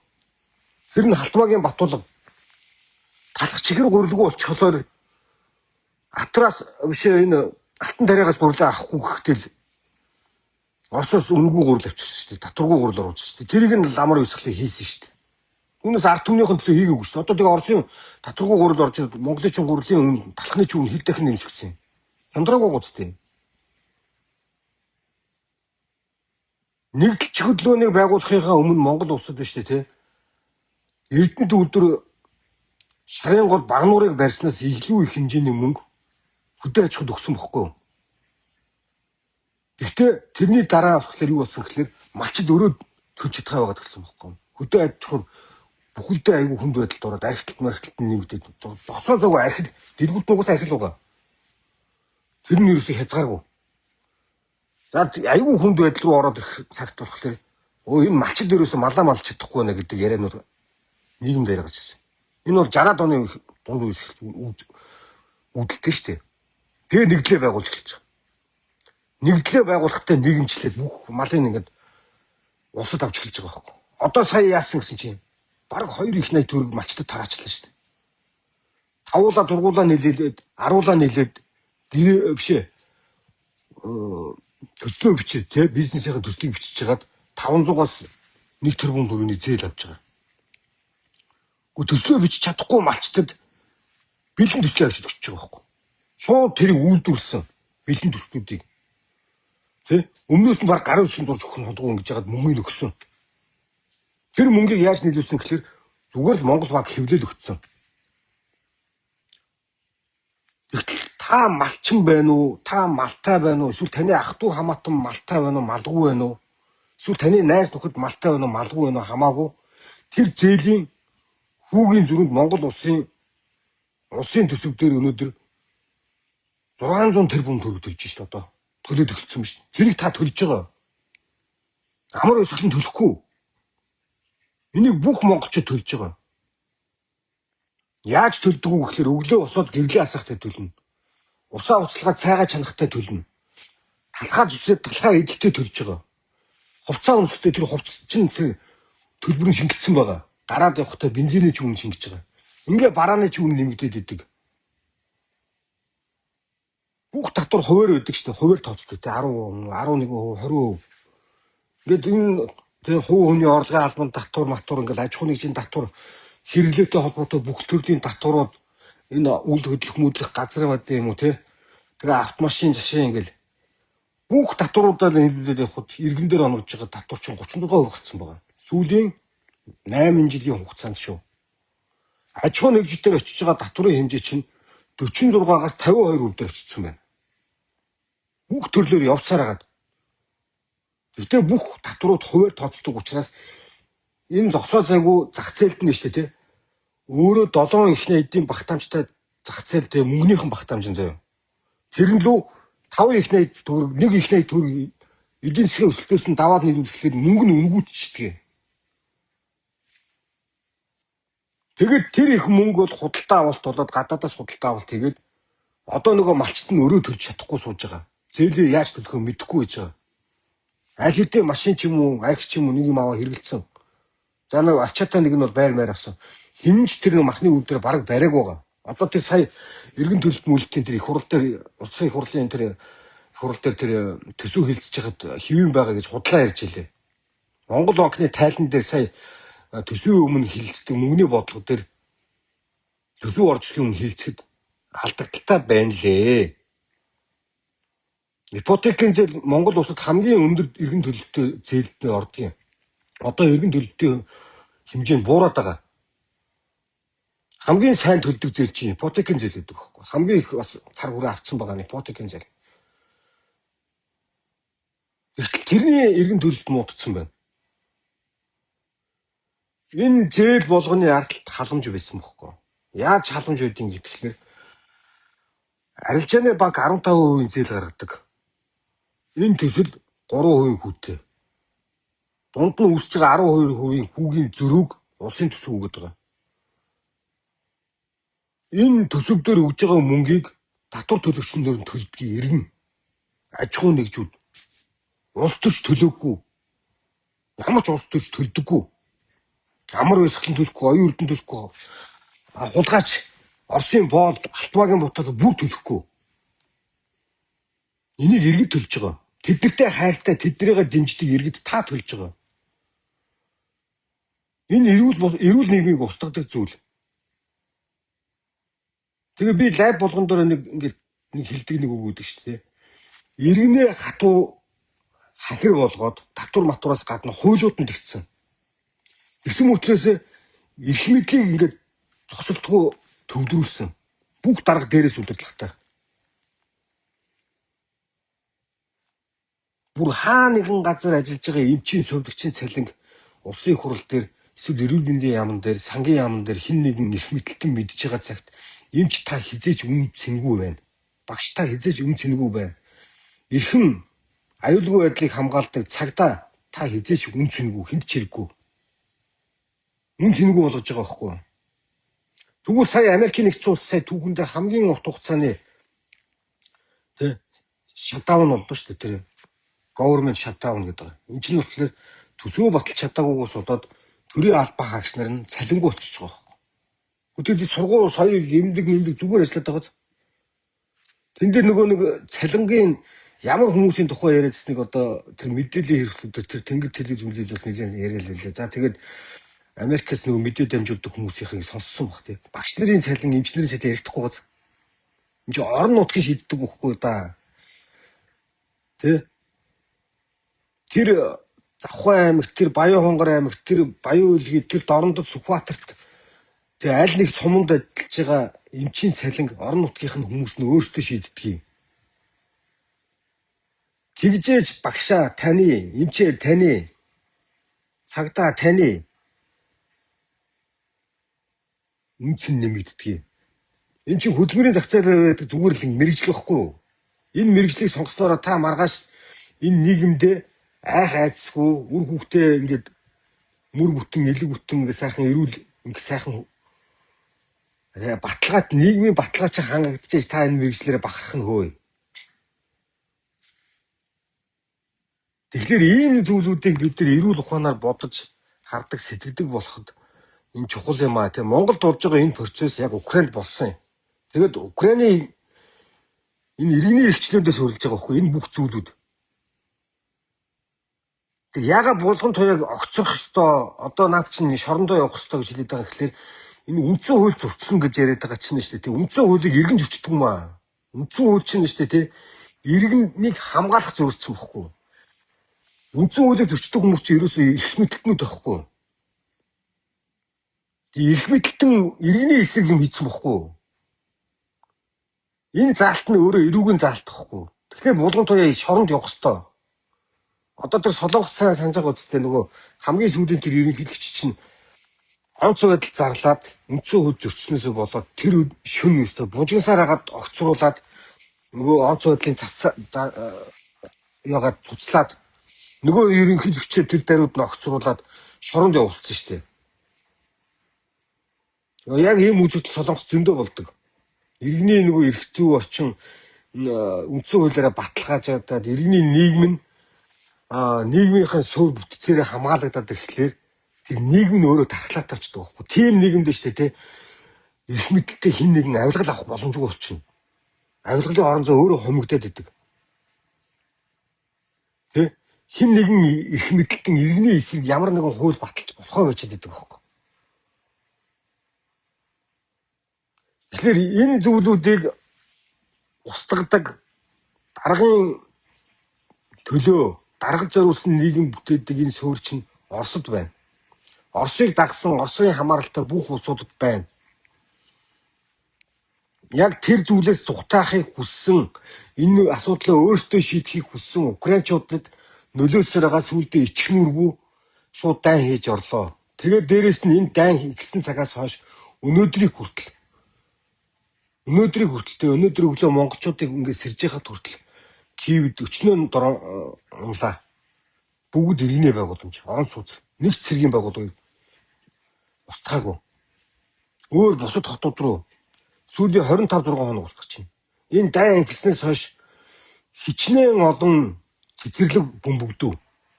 Хичнээн олон хүүхдийн эмнэлэг бөмбөгдөв. Ийм зэрлэг балмад хүмүүс. Тэр буучагийн алгыг одоо мартаж болохгүй шүү дээ. Яг фашистуудтай адилхан бүгднийг нэгнүү зогсоож жагаад алж хятаад хүчиндээд тэгээд авчи булаа ицсэн шүү дээ. Бүх шарлыг гаргаж ирсэн. Буучаад аимшигтэй юм болсон. Харгисэл гэдэг яаж хийдгийг те хүмүүсийг тэр бөөнөр нь алж чадахтай эд эрэхтийн хувааж задлаад за тэгээ алж дуусчаад гэр орны тоног дэрэмдээд явж ирсэн. Энд чи айран биш байхгүй юу? Дээрэмчтэй байгаа зү. Хамгийн балмаг дээрэмчт. Энд чинь иргэншсэн улсын иргэний нийгэм биш Орос. Путин зөвлөсөн хаан засаглалын дарангуулын тоталитар улс.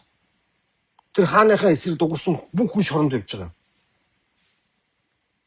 Тэгээ одоо дээрээс нь ингээд одоо яриагаа жоохон багасхыг те.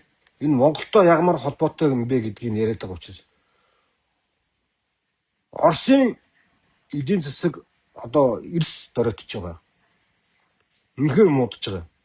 2.2 их нийттэй байсан дайн эхлэхэд эдний эдийн засаг. Тэгээ эдийн засгийн дотоодын бүтээгдэхүүнээр нь тооцоход бодитоор нь ингээ эсвэл нөгөө нэг юугаар нь заруур ингээ тооцдог хоёр аргачлал. Ер нь бол бодитоор нь ингээ ярьдаг. 2.2 их $80 эдийн засгт байсан байхгүй энэ улс. Дайн эхлэх юм. Одоо 1.6 их нийт болцсон байгаа. Дахиад унна. Гэхдээ энэ уналт нь шүү дээ 1990 оны зөвлөлт холбоот улсын задарж исэн үеийн эдийн засгаас доллар орж байгаа. Орно. Дахиад доош орно. Яг ийм зүйлүүд бодоод ирэхэд энэ улс дотор ямар ч зүйл болж магадгүй. 1911 оныхон тэр галзуу хувьсгалынхын үеийн тэр аимшигтай хятлагч болж магадгүй. Юу ч бодмоо салдан тус гаралч магадгүй. Мэдхгүй, сайн мэдхгүй тэрийг таашгүй. Яагаад таашгүй гэж байгаа гэхээр Оросын олигархууд дараагийн эзний хүлээмжшүүлж чадахгүй. Яаж дэлхийн ертөнцтэй холбогдохгүй гэдгээ өөрсдөө бодно тэд нар чинь. Одоо тэд нар чинь өөрсдөндөө 30 хэдэн айран байгуулсан байгаа. Хувийн айрмууд нь. Тэр олон хувийн айрмууд хоорондоо алдсан. Засаглалын хямрал утгаараа болох магадaltaй мэдхгүй таашгүй. Одоо Монгол улс шүү дээ те. Оросоос бензин аваа хараат гэдгээ одоо март. Оростой орсгүй бид нар амьдарч чадна. Оросын бензин өмнө зөндөө тасарч байсан шүү дээ. Яагаад марчдаг юм бэ? 12 онд ер нь арчилсан нам ялхахлаар л Оросоос бензин их тасалддаг. 12 онд айгүй урт хугацаагаар тасалдсан. Сайн санах юм бол. Тэгээд сүүлд 15 онд дахиад тасалдсан. Айгүй огцом тасалдсан. За тэгээд 15 оны дараа нэг үгийг сайн санах хэрэгтэй л дээ. Тэр сайхан бэлгийг хэлж ирсэн үг байхгүй. Оросын холбооны улстай бид нар бензин шатхууны худалдааны нөхцлөө өөрчлөх тохироон төрлөө. Бид одоо үүнээс хойш олон улсын хөрөнгийн биржийн зарчмаар Оросуудаас худалдаа авалтаа хийдэг болно гэсэн. Тэр юу гэж хэлээд байгаа юм гэхээр Монголын сайд дарга нар компанийн захирлууд бүгд Оросын холбооны улсын тэр Роснефтийн нэг мужийн захирлын үүдэн дээр бүгдээ сууж идсэн бохгүй. Энэ бол хамтын ажиллагаа биш. Дээрээс нь Оросоос худалдаж авж байгаа. Оросчин болохоор нэг юм онцлогтой. Хуучин биш түүхийн нефт боловсруулалтаар айгүй өндөр хүчин чадалтай усахгүй. Дэлхийд түүхийн нефт одоо газ одоо шатдаг хий метаны хий тэр гадагшаа худалдахтаар айгүй хүчин чадал өндөртэй. Боловсруулсан нефтийн бүтээгдэхүүн гаргахтаа бол тийм өндөр хүчин чадалтай биш. Дотоодынхаа хэрэгцээг хангаал цөөхөн хэд усуд бага хэмжээгээр зардаг болсохгүй. Тэгээ одоо энэ их одоо бараг 40% руу орж ийн гэж яриад байгаа энэ дотоодынхын нефт үйлдвэрлэлийн дайны хохирлон тий. Тэгэхээр энэ хохирлын дараа эдгээр дотоодоо хангаж чадах байх юм бол манайх угаасаа бодитоор нийлүүлэх боломжгүй болоод ирнэ. Тэгээд дээрээс нь дотоодоо ингээ асуудал үүсэх юм мэдэхгүй.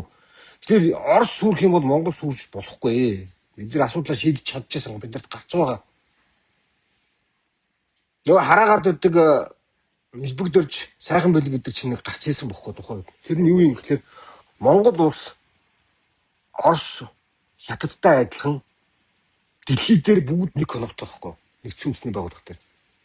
Бүгд нэг мандаттай байхгүй.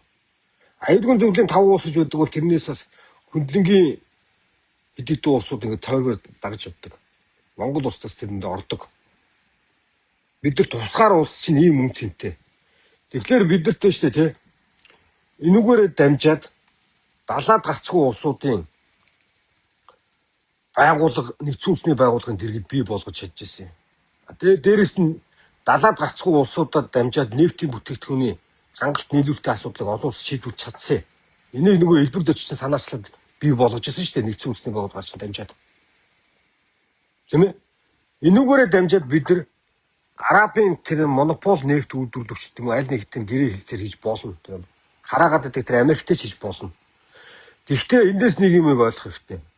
Хятад улсын нэг өдрийн хэрэглээ нь 6 сая тонн нефтийн бүтээгдэхүүн хэрэглэдэг. Монгол улсын нэг жилийн хэрэглээ 2 сая тоннтой байгаа. Хятад улсын нефтийн үйлдвэрлэлийнх нь нийт үйлдвэрлэлийнх нь 45% Sinopec гэдэг олон улсын хөрөнгийн биржтэй бүртгэлтэй нефттэй компани хийдэг. Тэр компанитай Монгол улс өмнө тохироо хийгээд Сингапурын биржийн өмнө ханшаар Хятадаар дамжуулаад нефтийн бүтээгдэхүүн авч ирсэн. Хятадууд биднийг хорж чадахгүй байхгүй юу? Ойлгож байна уу? Оросууд бол чадна. Яагаад гэхээр Хятадын дотоодын нийт хэрэглээнийх нь дийлэнх нь олон улсын хөрөнгийн биржтэй бүртгэлтэй компани нийлүүлж байна. Тэр компани нэг нефт үйлдвэрлэл нефтийн түүхийд гаргадаг компаниуд нь зохицуултыг хийж болдгийг тэгж хийсэн. Түүнээс тамсгийн бүтээгдэхүүн хуваагдах гэрээгээр одоо нэг тодорхой хувийг хангана. Тэгэхээр Хятадаас хамаарахгүйгээр бид нар нефтээс хангагдаж болно. Өмнө чадсан юм аа. Хятадаас бид нар одоо ингэж байгаа 90-нд чи одоо нэг сүүлд авсан мэдээлэл сарда 180 орчим мянган тонн дамжуулан ачих байгууламжаар барьчихсан байгаа. 250 орчим мянган тонны дамжуулан ачих хүчин чадал хэрэгтэй байдгийн. Нийт Монгол улсын хэрэгжилж байгаа нефтийн бүтээгдэхүүний чинь бараг 80 орчим хувь нь дизелийн түвш байдаг. Дизелийн түвшийг чинь дийлэнх нь хувийн хвшил ашиглаж байгаа. Нөгөө ууд урхаач нөгөө хараагаад байдаг ууд урхаач ашиглаж байгаа. Наа хувь урхаач нь өөртөө тэр дизелийн түвшийг олоод ирнэ. Энэ Улаанбаатарын хүмүүс иргэдэд хамааралтай нефтийн хүмүүс бензиний хэмжээ чинь маш бага хэмжээ болчихно. Нөгөө 18 мянган тонн чинь жилийн дөнгөөрөө 2 сая гараа явчихж байгаа. 180 мянган тонн чинь. Энийг хідэн гайлынхаа бомбуудтай хуваачихлаа асуудал чинь төдий хэмжээгээр багасах чинь. Хятадаас Орос руу нефт дамлыг гинэ. Тэр димэлдээ. Ер нь тэр тухай бодоод яхах хэрэггүй. Нэгдүгürt ийм гарцууд байна. Тэгээд гарцууд бол байгаа. Хоёрдугаар бид нар энэ хил амтаа яваад байгаа Энэ нефтийн үүдрийн асуудлаар нь бол сайхан нээлттэй ярьж байгаа, нээлттэй тулгаж байгаа. Энийг хурдан барьчих хэрэгтэй. Тэгэд энэ орчин үеийн нефтийн үүдрүүд бол нэг ийм учиртай шүү. Нефт химийн үйлдвэр гэж яриад байгаа шүү дээ. Нефт химийн бүтээгдэхүүнүүд чинь болохоор юу юм гэхлээр зөвхөн энэ газрын тус биш байхгүй тий. Газ, метан, нүүрс, за тэгээд нөгөө юу нөгөө занар энэ чинь бүгдээр л нефттэй ордон шүү дээ. Нефтийн бүтээгдэхүүн баггүй. Тэгээ энийг ч гэсэн боловсруулахад нэг айхтар хол технологийн зөрүүг болцсон байгаа. За одоо энэ баригдаж байгаа үйлдвэр хэрвээ орчин үеийнх мөн бол ийм төрлийн бүтээгдэхүүнүүд боловсруулах боломжтой болох бах. Тэр зол жаргал гэдэг улсын хурлын гишүүн байгаа. Тэрний ярен дээр ганц нэг дурагдаад байгаа нь нүүрсний хим технологийн үйлдвэр гэж яриад байгаа байхгүй. Тэр нь болохоор нүүрсийг шингэрүүлээд хийгээд байгаа байхгүй. Шингэрүүлчих юм бол энэ нефтийн үйлдвэр чинь нэрнэ шүү дээ. Тэгээ зарчим нь бол юм баггүй. Тэгэхээр бид нар бол ер нь урт хугацаанд өөрсдийнхөө нефтийг хангачих хэмжээний улсууд уул мөн. Оросдоо орсгүй хангах чадвартай улс байхгүй. Тийм учраас Монгол улсын тусгаар тогтнолд ирэх чөлөөнд Украины ял маш их чухал аа. Маш их чухал. Олон зүйлээр чухал байхгүй.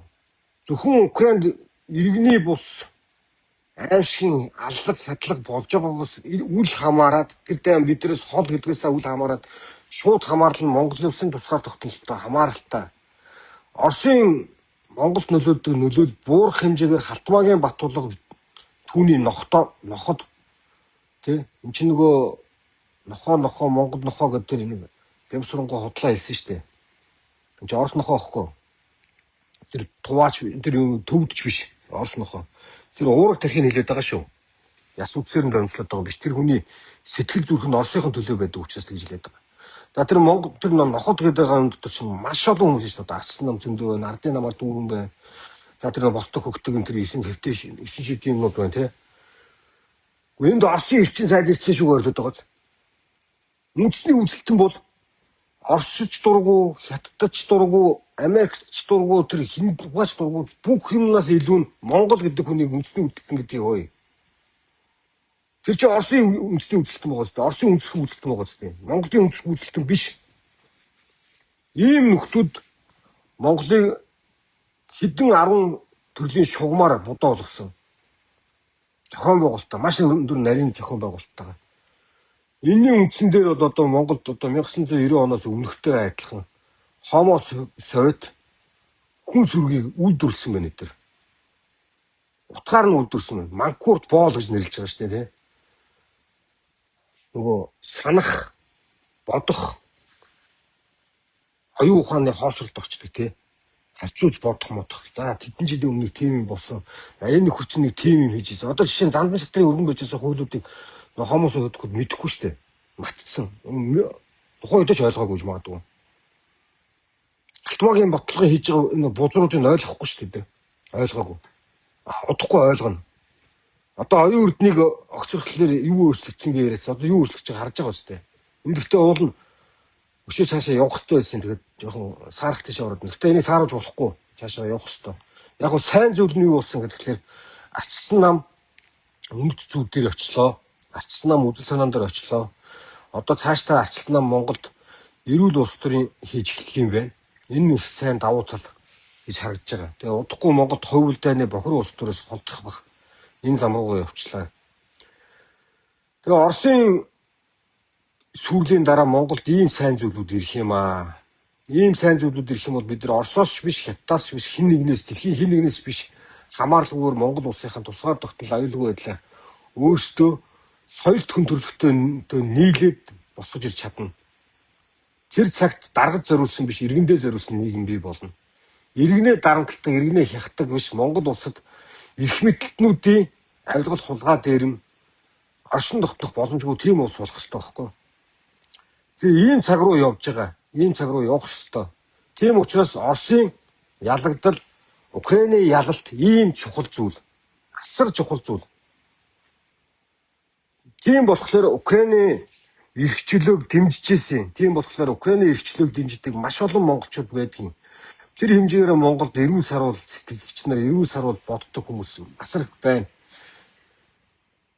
Одоо нэг зүйлийг хэлье тэгээд дөрөнд дуусгая. Ер нь над руу бол тэр Украинд очиж байлдаж хэлээд байдаг юм. Би Украинд бол очино. Гэхдээ байлдахгүй. Гэхдээ би ял байгуулсныхан дараа Украины тэр эрхчлөөг авчирсан, тусгаар тогтнолоо хамгаалсан тий Монголын хар малнуудын хажууд тэр хүмүүс чинь эрхчлөөний үн цэний төлөө амнасаа өргөж штэ. Монголын малнууд ч юм болохоор балга бензинээс хямдхан эрхчлөө тусгаар тогтнолоо үнэлж байгаа штэ. Тийм ээ? Нэг муу эрчим хүчнийхэн 6% хангадаг Оросын эрчим хүчнээс хараат байж болох байх чинь тэрийг хамгаалаад тоггүй болчихно солиорж байгаа штэ. Тийм үн цэнэгүй тусгаар тогтнол эрхчлөө гэж байдаггүй юм. Тэр хүмүүст би зөвхөн цэцэг өргөнө. Украинд очиж би цэцэг өргөнө. Би тэр хүмүүсийн алдар гавьяаг хүндэтгэж би очино. Украины ард түмэн би хүндэтгэл үзүүлнэ тэгж. Энэ дэлхийн ертөнцийн хүчтэй нэгэн хүчгүй нэгнийгээ түрэмгийлж алж хядаж дарангуйж болдгоо маа гэдгийг энэ украинчууд буцаагаад босгож ирлээ, хамгаалж чадлаа. Украины ялтын дараа дэлхийд даяар хүчтэй хүчгүйгээр дэрлэгдэх зүйл хаягдана. Ийм учраас Украины ялтыг хамгаалах ёстой. Ийм учраас Украин ялах ёстой байдгийг. Тийм учраас бид нар худал хуурмгаас холдож чадна. Үүнээс хойш тэгээд Монгол улсад байна шүү дээ тий. Цаашдаа яг 1990 онд дэлхийд даяар зөвлөлт толгойд улсыг дагсан социалист орнуудын социалист эдийн засаг нийгэм задарсан бохгүй, дампуурсан бохгүй өөртөө. Тэр дайнаас за яг Афганистанд хийсэн 10 жилийн дайн майнаас гадна тэр нийгэм өөрөө ялзарлаасаа болж дампуурсан. Одоо бол өнөөдөр бидний нүдэн дээр Оросын холбооны улсын 2 дахь дампуурлыг харах юм байна. Гэхдээ энэний дараа задрах үгүйг нь би бол хэлж мэдэхгүй. Би бол тэр тухай ярьдаггүй. Яг бодитоор бол дампуурна. Энийг бид нар нүдэрээ харах юм байна. За энэ дампуурлын дараагаас эхлээд Монголд эрүүл нийгэм гэж юу хэлдэг юм бэ? Эрүүл улс төр гэж юу ярьдаг юм бэ? Иргэндээ зориулдаг нийгэм гэж ямар юмыг хэлдэг юм бэ? Яавал энэ улс төр нийгэмд чинь хулгай дээрэм авилгал байхгүй болдго юм бэ гэдгийг ярьдаг болно. Хиний хамааралтай тэрний хүн гэдэг яриа байхгүй болно. Өөрийн итгэл үнэмшил, өөрийн үзэл баримталтай хүн хин нэгний хамааралтай байх боломжгүй. Өөрийнхөө харин итгэл үнэмшил, үзэл баримталтай ойролцоо хүмүүстэй нийлдэг. Энд бол хүний хамааралтай болж байгаа гэсэн үг биш. Тэгэхээр ийм зүйл Монголд одоо удахгүй ирэх чинь энийг огцрог хамархан жагсаал эхлүүлсэн. Одоо энэ улам хүчээ авна. Тэгээ огцрог хамархан гэдэг энэ сайхан хөдөлгөөнийг эхлүүлсэн тэр их сайхан мэдлэгтэй миний дүү. Тэгээ миний миний төрсөн мөсөн би зүгээр насны хөв дүү гэж хэлж байгаа. Би тэгтээ хүндэлдэг. Улам сайхныг маань хутгасанд маш их харамсаж байна. Энэ зохион байгуулалтаа хийсэн байлээ шүү. Энэ санаатаагаар алах гэж оролцсон шүү та нар. Тэгээ дараа нь одоо айгуул нөгөө зоргийн үхэл шиг болох байсан байлгүй дээ тий. Азар амьд үлдлээ. Тэр шүүх цагдаа, прокурор, хуулийн байгууллагууд энийг нээлттэй хийгээрээ. Занал хийлж байгаа юм биш шүү, шаардж байгаа шүү. Өнөөдөр энэ дээр ажиллаж байгаа болон энэ үед эрх мэдэлтээр байгаа цагдаа, прокурор энэ хуулийн байгууллагын хүмүүс энэ дээр ил тодор ажиллаж чадахгүй бол та нар огцроо дуусахгүй шүү. Шонд явна шүү. Улам сайханд халдж байгаа халдлагыг хизээч мартахгүй шүү. Энэний араас хариуцлага нэхий шүү. Ял нэхий шүү. Та нар өнөөдөр Монголын нийгэмд гарч ирж байгаа ийм сайхан эрүүл үзэгдлийг нэг хүнийг алчаад дуусгач нь бодож байна үгүй. Та нар элбэг дөржийг, сайхан бэлгийг, инг сайхан гуайг, дааган болтгойг, Батүлгойг, Сосор оромгойг 1000 доромжлсон чинь хүмүүсийн хийсэн түүхэн гавьяа улам тодорно. Та нар бол үзэгдэл. Энэ хүмүүс бол Монголын түүхэнд игнэгт үлдэнэ. Улам сайхан үлдэнэ. Би тэр түүдээ хайртай, бахархдаг, хүндэлдэг. Ийм эрүүл нийгэм Монголд бий болноо. Тэр хэмжээгээр Монголын нийгэмд эрүүл улс төр ярьдаг болно. Тэр хэмжээгээр Монголд хүмүүс мэдээллийн төөрөгдлөөс сална. За тэгээд нэлээд их цаг гаргаж ягаад өнөөдрийн лайваа хийлээ. Тэгээд энэ лайваа хийх болсон шалтгаан маань болохоор сүүлийн хэд хоногийн хугацаанд бичсэн постууданд би нөгөө лайв хийх завгүй явуулсан. Тэгээ постуудаа тэгээ богино хугацаанд хийгээд явуулсан. Маш их хандлтууд авсан л да. Яг миний хувьд ч тэр мэдээж тэр том инфлюенсерүүд ч юм уу том хүмүүсийн хажууд бол биш. Ер нь 100 мянгаас дээшээ 200 мянга тэгээ нэг 10 хоногийн хугацаанд 3-4 сая өндөр хүмүүс хандсан. Тэгээ тэн дотор маш хэмжээний яг нь нийт хандсан хүмүүс дээр хандлтыг харахад нэг 10 орчим хувинд нэг тийм доромжилж байгаа. Тэр хүмүүсийн асуугаад байгаа төөрөгдөлтөнд зориулж өнөөдрийн лайв бүр нэлээ цаг гаргаад тэгээд хийлээ. Ямар нэгэн материал бэлдэж чадахгүй байна. Мэдээж энэ лайв дээр би баримт материалууд дэлгэж байгаад хийгсэн бодлууд байгаа бол харахад чадахгүй байна. За ер нь эх 7 хоногтой амжаад би урьдчилаад зар гаргана. Одоо энэ арчилсан нийгэмд одоо бидэрт яг зайлшгүй байх ёстой иргэний хяналтын нийгмийн талаар би ган батхтайгаа нэг лайв хийх бэлдэж байгаа эх 7 хоногтой хийчих байхаа. За тэгээд тэр лайвын дараа би бас энэ иргэний хяналтын засаглалын талаар дахиад нэлээд их задлж ярина. За тэгээд тэрний дараа орон нутгийн бие даасан байдлын талаар ярина. Тэгээ энэ бодлого. Одоо өнөөдөр Монгол Ардын нам бодлого яриаггүй шүү дээ. Baйл баярлал хөөрөөл зарган сэтгэлийг өстө нэг сэлэмтэй болсон. Тэр сэлмээрээ бүгдийн чавчаад унгаач нэж бодчихно. Үгүй. Энэ чинь гин зэрэг орондоо л яриад байгаа үстэй. Бодлого ярих хэрэгтэй байхгүй да энэ хоёр шүү дээ. Айгүй шилдэг хууль зүйн сайд болох юм бол Монголд шүү дээ. Яаж авилгалгүй болох вэ гэдэг бодлого ярих хэрэгтэй байхгүй. Тэгээ тэрийг нь манай эрхчлөө төвийнхэн манай Чинбатах олон жил ярьсан. Гэхдээ би одоо Чинбатах атаага зэрэгцээд бас ингээд энэ бодлого дээр бас ингээд яа тэ ярих гэж бодож байгаа. Ер нь бол бас иргэний боловсрол зориулсан мэдээлэл учраас тий яавал авилгалгүй болчихдөг юм бэ? Энэ дэлхийн энэ улс орнууд чи яаж хөгжиж байгаа юм гэхэлэр энэ бодлогын төвшөнд иргэндээ зориулагдсан нийгэм эрхчлөөнд хамгаалдаг тэгэхээр хөгжиж байгаа байхгүй юу? Эрхчлөөнд хамгаалагдаад. Тэгэхээр тэр эрхчлөөнд хамгаалахлаар яатай юм гэхэлэр чи хүмүүс нь баяждаг, хүмүүс нь илүү их бодож сэтгэдэг, илүү их өрсөлдөөнд ордог, тий илүү их амьдралын нэгч хүчин нэмэгдэж, юу арих уух, юу гэмт хэрэг хийх, илүү их соёлтой болж, илүү их хүмүүнлэг болж, нэгнтэйгээ гоё харилцаатай болдог. Ийм нийгэм тэндээс бий болдог.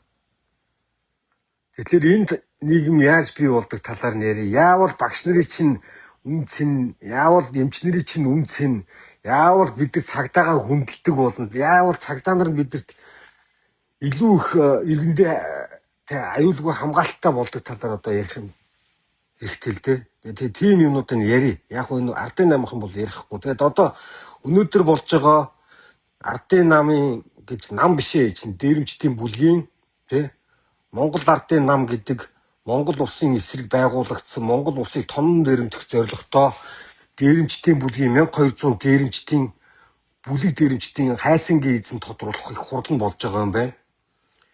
Тэрэнд нь одоо 1200 дээрэмчдний ирчихсэн чуулж байгаа юм байна. Тэ энэ дээрэмчид бол хизээч Монгол улсын сайн сайхны төлөө нэг ширхэгч зүйл хийж байгаагүй. Энэ дээрэмчдээс яаж салах аргачлалыг бид нар ярьдаг цаг ирнэ. Тэнд дээрэмчин дотор хизээч сайн дээрэмч гэж байхгүй шүү дээ. Сайн хулгайч гэж байхгүй. Хулгайч л бол хулгайч. Тэгэхээр ийм зүйлүүдийг одоо ингээд бас залгуулад ярилцсанаа. Тэгээд ардын намын дээрэмчдийн хурал өнөөдөр тэгээд нэг болоод дуусах үстэй. Гутам шиг штэ, шившиг. Одоо наадууд ч нэ штэ те. Энэ 100 их 80-ийн хулгай дэрмээ нуун дарагдуулах мастер төлөвлөгөөгөө хийцэн явж байна. Би тэрийн лайвуудыг ингээд энэ ардын намын амар өсгөлөнг огцруулах га, зандан шатрыг огцруулах гээд явж явах үед хийсэн лайвууд дээр ярьж ирсэн. Тэр лайв дээр бол бас уулын санжил байж магадгүй. Нэгдүгээр шатлалын нөхдүүдийн тулаан болж байгаа. Хоёрдугаар шатлалынх нь гараагүй. Энэ тулаанда хоёр тал хоёулаа бэлтгэлтэй байгаа. Гэхдээ тэрэн дээр тохиролцоо нь явагдана гэсэн. Тэгээ дээрэмчдийн бүлгийн үүсгэн байгуулсан синдикатууд нь тий удирдагчд эзэдэн өнөөдрийн дээрэмчдийн одоо загалмаалсан эцгүүд нь гарч иж байгаа бүгднийг хооронд нэвтрүүлж байгааз. Одоо амар бясалгангийн яриа багассан байгааз харж байгаа сте. Тэг сая инкүү яриа гаргаж байгаа чинь шоу штэ. За яг бай тэгэл нэг аюур сайхан байх шиг жижигхэн ял авах байх магадaltaй. Гэтэ тэрнээс илүү явахгүй. Оюун эрдэнэ шоронд яваг байгаа. Халтмаагийн Баттулга шоронд яваг байгаа. Энэ синдикатуудын бүх уулзалт тэр эвдрэх ажлуудыг Халтмаагийн Баттулга ард нь хийлээ. Наа хүн чинь өөрөө цэвэрхэн гарахын тулд оюун эрдэнээсээ жоохон ингээд сая нийгэм дотор уур амьсгал эвдэх зорилготой тэгээ херо гэдэг нэг хэрээгийнхаа эсрэг гэдэр ганц нэг юм гаргаж ийлээ тий. Шоу штэ шоунд нь битээ автаараа. За тэгээд эрүүл нийгэм ирэх болтугай. За тэр нэг лайк шеэр мэр хий гэж одоо юм дахиж гууж яахгүй хийвэл хийн гэж болно л үз. Хэрэгтэй гэж болж бодож ивэл үзэж чинь хэрэггүй үйлүүд яг тэгэл нэг цөөхөн эдэн дэмжинэ гэж найз нөхдөдөө байхад болох бах. Гуйж мууж эрхчлөөгөө нийлжиж хамгаалдаг зүйл биш. Өөрт чинь хэрэгтэй бол эрхчлөөгөө хамгаалаараа. Өөрт чинь хэрэгтэй гэж бодож ивэл тэгээд шеэр хийгээрэй л гэж өрөөлээ. Түүнээс надад зориулж шеэр хийж өгөөгүй шүү. Надад зориулж. Намааг нэг олон танил болох гэж. А дээрэс нь намааг тэгээд улс төрд орох гэж байгаа гэж бодоод яриад инлээ. Би орохгүй. Би оюун эрдэнэ шиг орохгүй гэчээд ордог хүн биш. Би хүмүүсийн өмнө нь штэ тий. Улс төрч болно гэдэг чинь хүмүүсийн өмнө нүцгэн гарахыг хэлээд байгаа штэ. Тайзан дээр шалдан гараад миний гэр бүл энэ байна, миний найз нөхөд байна, би ингэж том болсон, миний орлого зарлага энэ байна. Намааг одоо ингээ хаанаас нь ч харж болно. Би танад худлаа ярихгүй чинь үннээ яри мэри. Би тэгж ярих хүн биш. Би хүний сайн сайхны төлөө би улс төрд орно гэж хэлэх хүн биш. Би өөрийнхөө сайн сайхны төлөө энэ нэвтрүүлгийг хийгээд байгаа. Ягаад тэгэхээр миний амьдарч байгаа нийгэм маань эрүүл болчоосоо гэж би бодоод байгаа байхгүй. Миний Монгол улс эрүүл нийгэм болчоосоо, миний Монгол улс эрүүл нийгмийн хөгжүүлэлт иргэн болгоныг айтайхан энэ амьдралын тэг эрхчлөөний ойлголттой болчоосоо гэдэг энэ лайвыг хийгээд байгаа. Түүнээс би хин нэгэн танд зориулж хийгээгүй. Танд энэ хэрэгтэй бол энэ талаар харин ярилцахад би бэлэн байгаа учраас энэгээ хийгээд байгаа. Энэ надад хэрэгтэй учраас би яриад байгаа шүү. Танд эрхчлөө хэрэгтэй бол тэгээд бүгдээрээ нийлээд эрхчлөөгөө ярьдаг бол энэ арчилсан нийгэм гэдэг чинь эрхчлөөн дээр оршдог шүү дээ. Арчилсан нийгэм гэдэг чинь засаглал нь бийжиж тэнд нь арчлууд нь арчилсан нийгмийн засаглал нь ил бүрнээр ажиллаж тэнд чинь хулгай дээр байхгүй болдог. Эрх мэдлэлтнүүд хинч болдог байхгүй, үйлчлэгч болдог байхгүй. За тэгээд өнөөдрийн лайв өндөрлөө баярлалаа. Баяртай. За тэр нэг хэд хэдэн комментүүд байна лээ. Тэгээд яг хуу дэмжиж бичиж байгаа бүх хүмүүстээ баярлалаа. Халзан тухай шаагаад бүр төсрээд байгаарэ гэнэ. За тий. Тэгээд халзан тухай шаанаа, сэсгэр тухай шаанаа тэр миний асуудал. Миний дух ер нь бол танд тадгуу. Миний ярьж байгаа сэдв танд таалагдахгүй байж болно, ойлгохгүй байж болно. Гэхдээ тэрэнд чи би буруугүй. Яг хуу эрүүл хүн бол сэдвээр нь ярилцсан. Галзуу чөдөр галзуу юм мэдрэл муутай мунхаг молгуу ийм донгоо сэтгцийн өвчтөй хүмүүс бол хүн рүү анхаардаг. Тэгээ энийг зоригтой хийдэг. Тий. Хүн рүү анхаардаг байхгүй. Эрүүл хүн бол сэдвээр нь ярилцсан. За буучагийн харшааны бичлэг юу талт аимшигтай. Орос яха юм хамаа байна Монголоо яриач. За тэг Монголоор сая ярьлаа. Орос ялагдах юм бол бидэрт ямар хамааралтай юм бэ гэдгийг сайхан яриад дууслаа. Ойлгоогүй бол дахиад нэг үзээд сонирхоод үзээрэй. Тэгээ бүтэн үзээд эсрэг санал байвал аргумент байвал тэрийг бичээрэй. Үгсэн хацны бодит байдал байгаа царай чинь энэ миний царай бол та нарт хамаагүй. Одоо бодит байдал чи 7 төгрөг 7-д өгч амраа ухаад усанд ороод бүсөө сайн ачаад юу гэнэ. За надад ингээ анхаарал тавьсан юм шиг байна. Тэгээд надад анхаарал тавьсанд баярлалаа.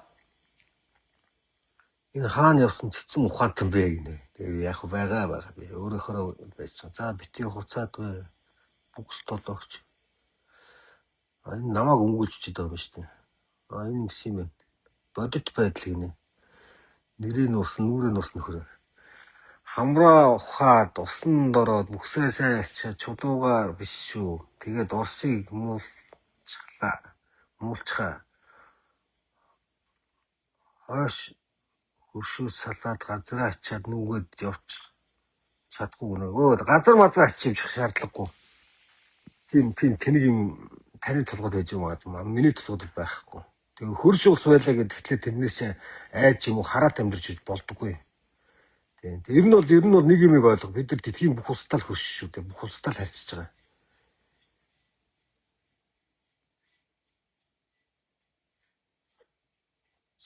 Би гэхэд Украины фанат биш гэхдээ баатарлаг Украин дайнд ялаас Орос ялагдаасаа гэж л хүсдэг. Сүүлийн 100 жилийн өмнөх зуунуудын явцад Монгол улсын эрх ашгийг юм өнгөлтөө үйл явдлууд сэтгэлээс авч за тийм байна тий. Санал нэг байна. Тэгээ Оросын ард түмэн үхээсээ сүрээсээ гэж би бол хүсдэг хүн биш шүү. Тэр хүмүүс гэхдээ бүгд алга тагсиж байгаад өнөөдрийн алуурчин Путиныг гаргаж ирсэн. Алан хятагч. Оюун бутаа миний хөгшин яриа Украинд очиж амьдрал яасан мань хүсдэг өвтэй амьдрмаар байна гинэ. Миний ах Путин зүгээр л ялагдлаа юу гинэ. За. Чи хаана яаж амьдрах чинь надад хамаагүй. Би бол Украинд очино. Украинд гэтээ тэрэнгүү энэ дайны дараа аимшигтай том хөрөнгө оруулалт явагдана тэнд. Маш том зах зээл явагдана. Дэлхийн ерөөсөө маш олон улс орн Украиныг дайны дараа асар хурдтай босгож ирнэ. Тэр Европыг босгож ирсэн түүхтэй шүү дээ тий. Маршийн төлөвлөгөөнүүд тэр Япон солонгосыг босгож ирсэн. Яг тэр төлөвлөгөөнүүд хэрэгж Украин асар хурдтай босч ирнэ. Тэгээ магадгүй энэ Европын холбоо одоо ер нь бол нэлийн хүчрхэг болсуулах магадaltaй баг. Яг тэгэхээр тэдний чи ийм чадвартай юм байна. Ийм яриад хэрэггүй Монгол ирчүүд ихнэр хүүхэд газараа зүгээр л өгж бүхсдүүлнэ. Шар хожоо нарт сайн дураараа бүхсдүүлдэг ард түмэн битгий ярина. За энэ үгэн дээр нэр нэг юм хэлэхэд одоо Монгол улсад нэр энэ төргөний хийх юм чинь хойд хөлийн хамгаалтуудаа нэлийн сайжруулмаар байгаа шүү. Тэрэндээ одоо анхаараасаа тэрийг бүгдээр бичиж байгаараа. Ер нь бол эмгц самбрагийн байдлын дараа одоо тэр Оростой одоо баг визтэй болчмоор юм шиг байна да. Яралтай визтэй болгоод хязгаарлалт оруулахгүй л одоо визгүй байгаа тэнцээс чинь дамжил энэ дайны синдромтой хүмүүс Монголд руу орж ирэл эвгүй штэ. Зүгээр нэг алан орчин хядуурчин гэдгээсээ ер нь бол бүх талын болгоомжлол байх ёстой. Тэгээ бид нар бол ер нь энэ сэрэмжлүүлж байх ёстой. Ер нь аюулгүй байдлаа хамгаалж явах ёстой. Тэгэхээр энэ Оросд ч одоо нэг 1990-ад оны үед гудамжинд нэг АК-гаш бишээ давдаг байсан шүү дээ. Тэгээ нэг давхрууд нь ингээд битүү шорон айтад иршот төмөр хаалга малхтаа тиймд байсан шүү дээ Орос ч тий. Одоо яг уцаа тийм болж байгаа шүү дээ. Аимшигтай болж байгаа. Тэгээд олон зэрлэгчэндээ тэр зэрлэгчдэг процесс юунаас болоодсэн гэхэл Афганистаны дайнд яваад ирсэн дайнаас ирсэн тэр 10 жилийн дайнд байсан тэр хүмүүс чинь ер нь дайны синдромтой байсан бохоггүй. Маш их харигдaltaй байсан. Тэгж жагаад тэр хүмүүс чинь галзуурсан. Гэхдээ тэрийг ер нь бол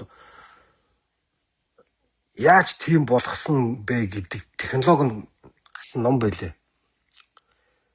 Ер нь энэ Путин яаж засгийн эхэнд гарсан тухай хит хитэн номод гарсан байгаа. Тэрэн дээр энэ Оросын тухайн КГБ өнөөдрийн ФСБ яг ямар аргачлалаар явж байгаад Оросын нийгэмд тэр гэмт хэрэгтнүүдийг дээр айгүйх хүчийг ахуулаад иргэдийн нэг нийгэмдээ итгэлийн унгааж агаад яаж буцаагаад хүчрхэг удирдах хэрэгтэй гэдгийг сэтгэл зүг удирдсан тэр аргачлал нь гарсан гэдэг. Тэр талаар нэр би хийж байгаа нэг лайв хийнэ. Манай эрхчлийн өрөөнд бас ярьдгийн тэрийг. Энэ бас аргачлал гэдэг байхгүй. Тэгээд яг одоо бас тэр тийм юмд нь авчид байгаа нөгөө хүчрхэг удирдахч байхгүй нөгөө хэдэн гэмт хэрэгтнүүд нь хоорондоо алдчих юм байна гэдэг айцтай авчид байгаа байхгүй. Ер нь бол дарангуул давчих нэг аргачлал чинь нэг бол айцсаар өдөрдөн зэрэгцүүлээд дайсан бий болгодог байхгүй. Монголд болохоор чи хятадыг дайсан гэчээд эсвэл хятадын ирлүүдийг дайсан гэчээд үзээ ядуулдаг нь болохоор чинь юу ячиж байгаа үстэй. Элбэгдөр сайхан бэлэг ч гэдэг юм уу баяр цогт инх сайхан гэдэг. Жинкнээсээ Монголын эдийн засгийг авчирсан энэ хүмүүсийн хүчинтэл өнөөдөр ингээд тогтоод байна шүү дээ. Ийм хулгааны дараа тогтож ийн гэж байсан. Энэ хүмүүс үнэхээр агуу юм байсан байгаа байхгүй. Үнэхээр мундаг байсан юм байна. Тэгээд баярлалаа гэж хэлье дөө. Инх сайхан гоч одоо жишээ нь 1996 онд Монгол улсын эдийн засгч нь 200-аас 400 мянган доллар байсан шүү дээ. Тэр чинь хэд дахин өссөн шүү дээ. 350% инфляцтай улсын чинь 11% инфляцтай болгож илэн шүү дээ. Нөгөө арчсан намын схемд чинь тий. Монгол улсын эдийн засгийн өсөлтүүдийн ингээд графикаар нэг харж ирсэн билгүү дээ тий. Дандаа арчсан намын засаглал барьж ирсэн үений дараа дандаа огцон өссөн гэдэг байхгүй. За тэгээд үг ихтлээ өхрөл айгу удаан ярьчлаа. За тэгээд баяртай. Дахиад удахгүй лайвар уулзнаа.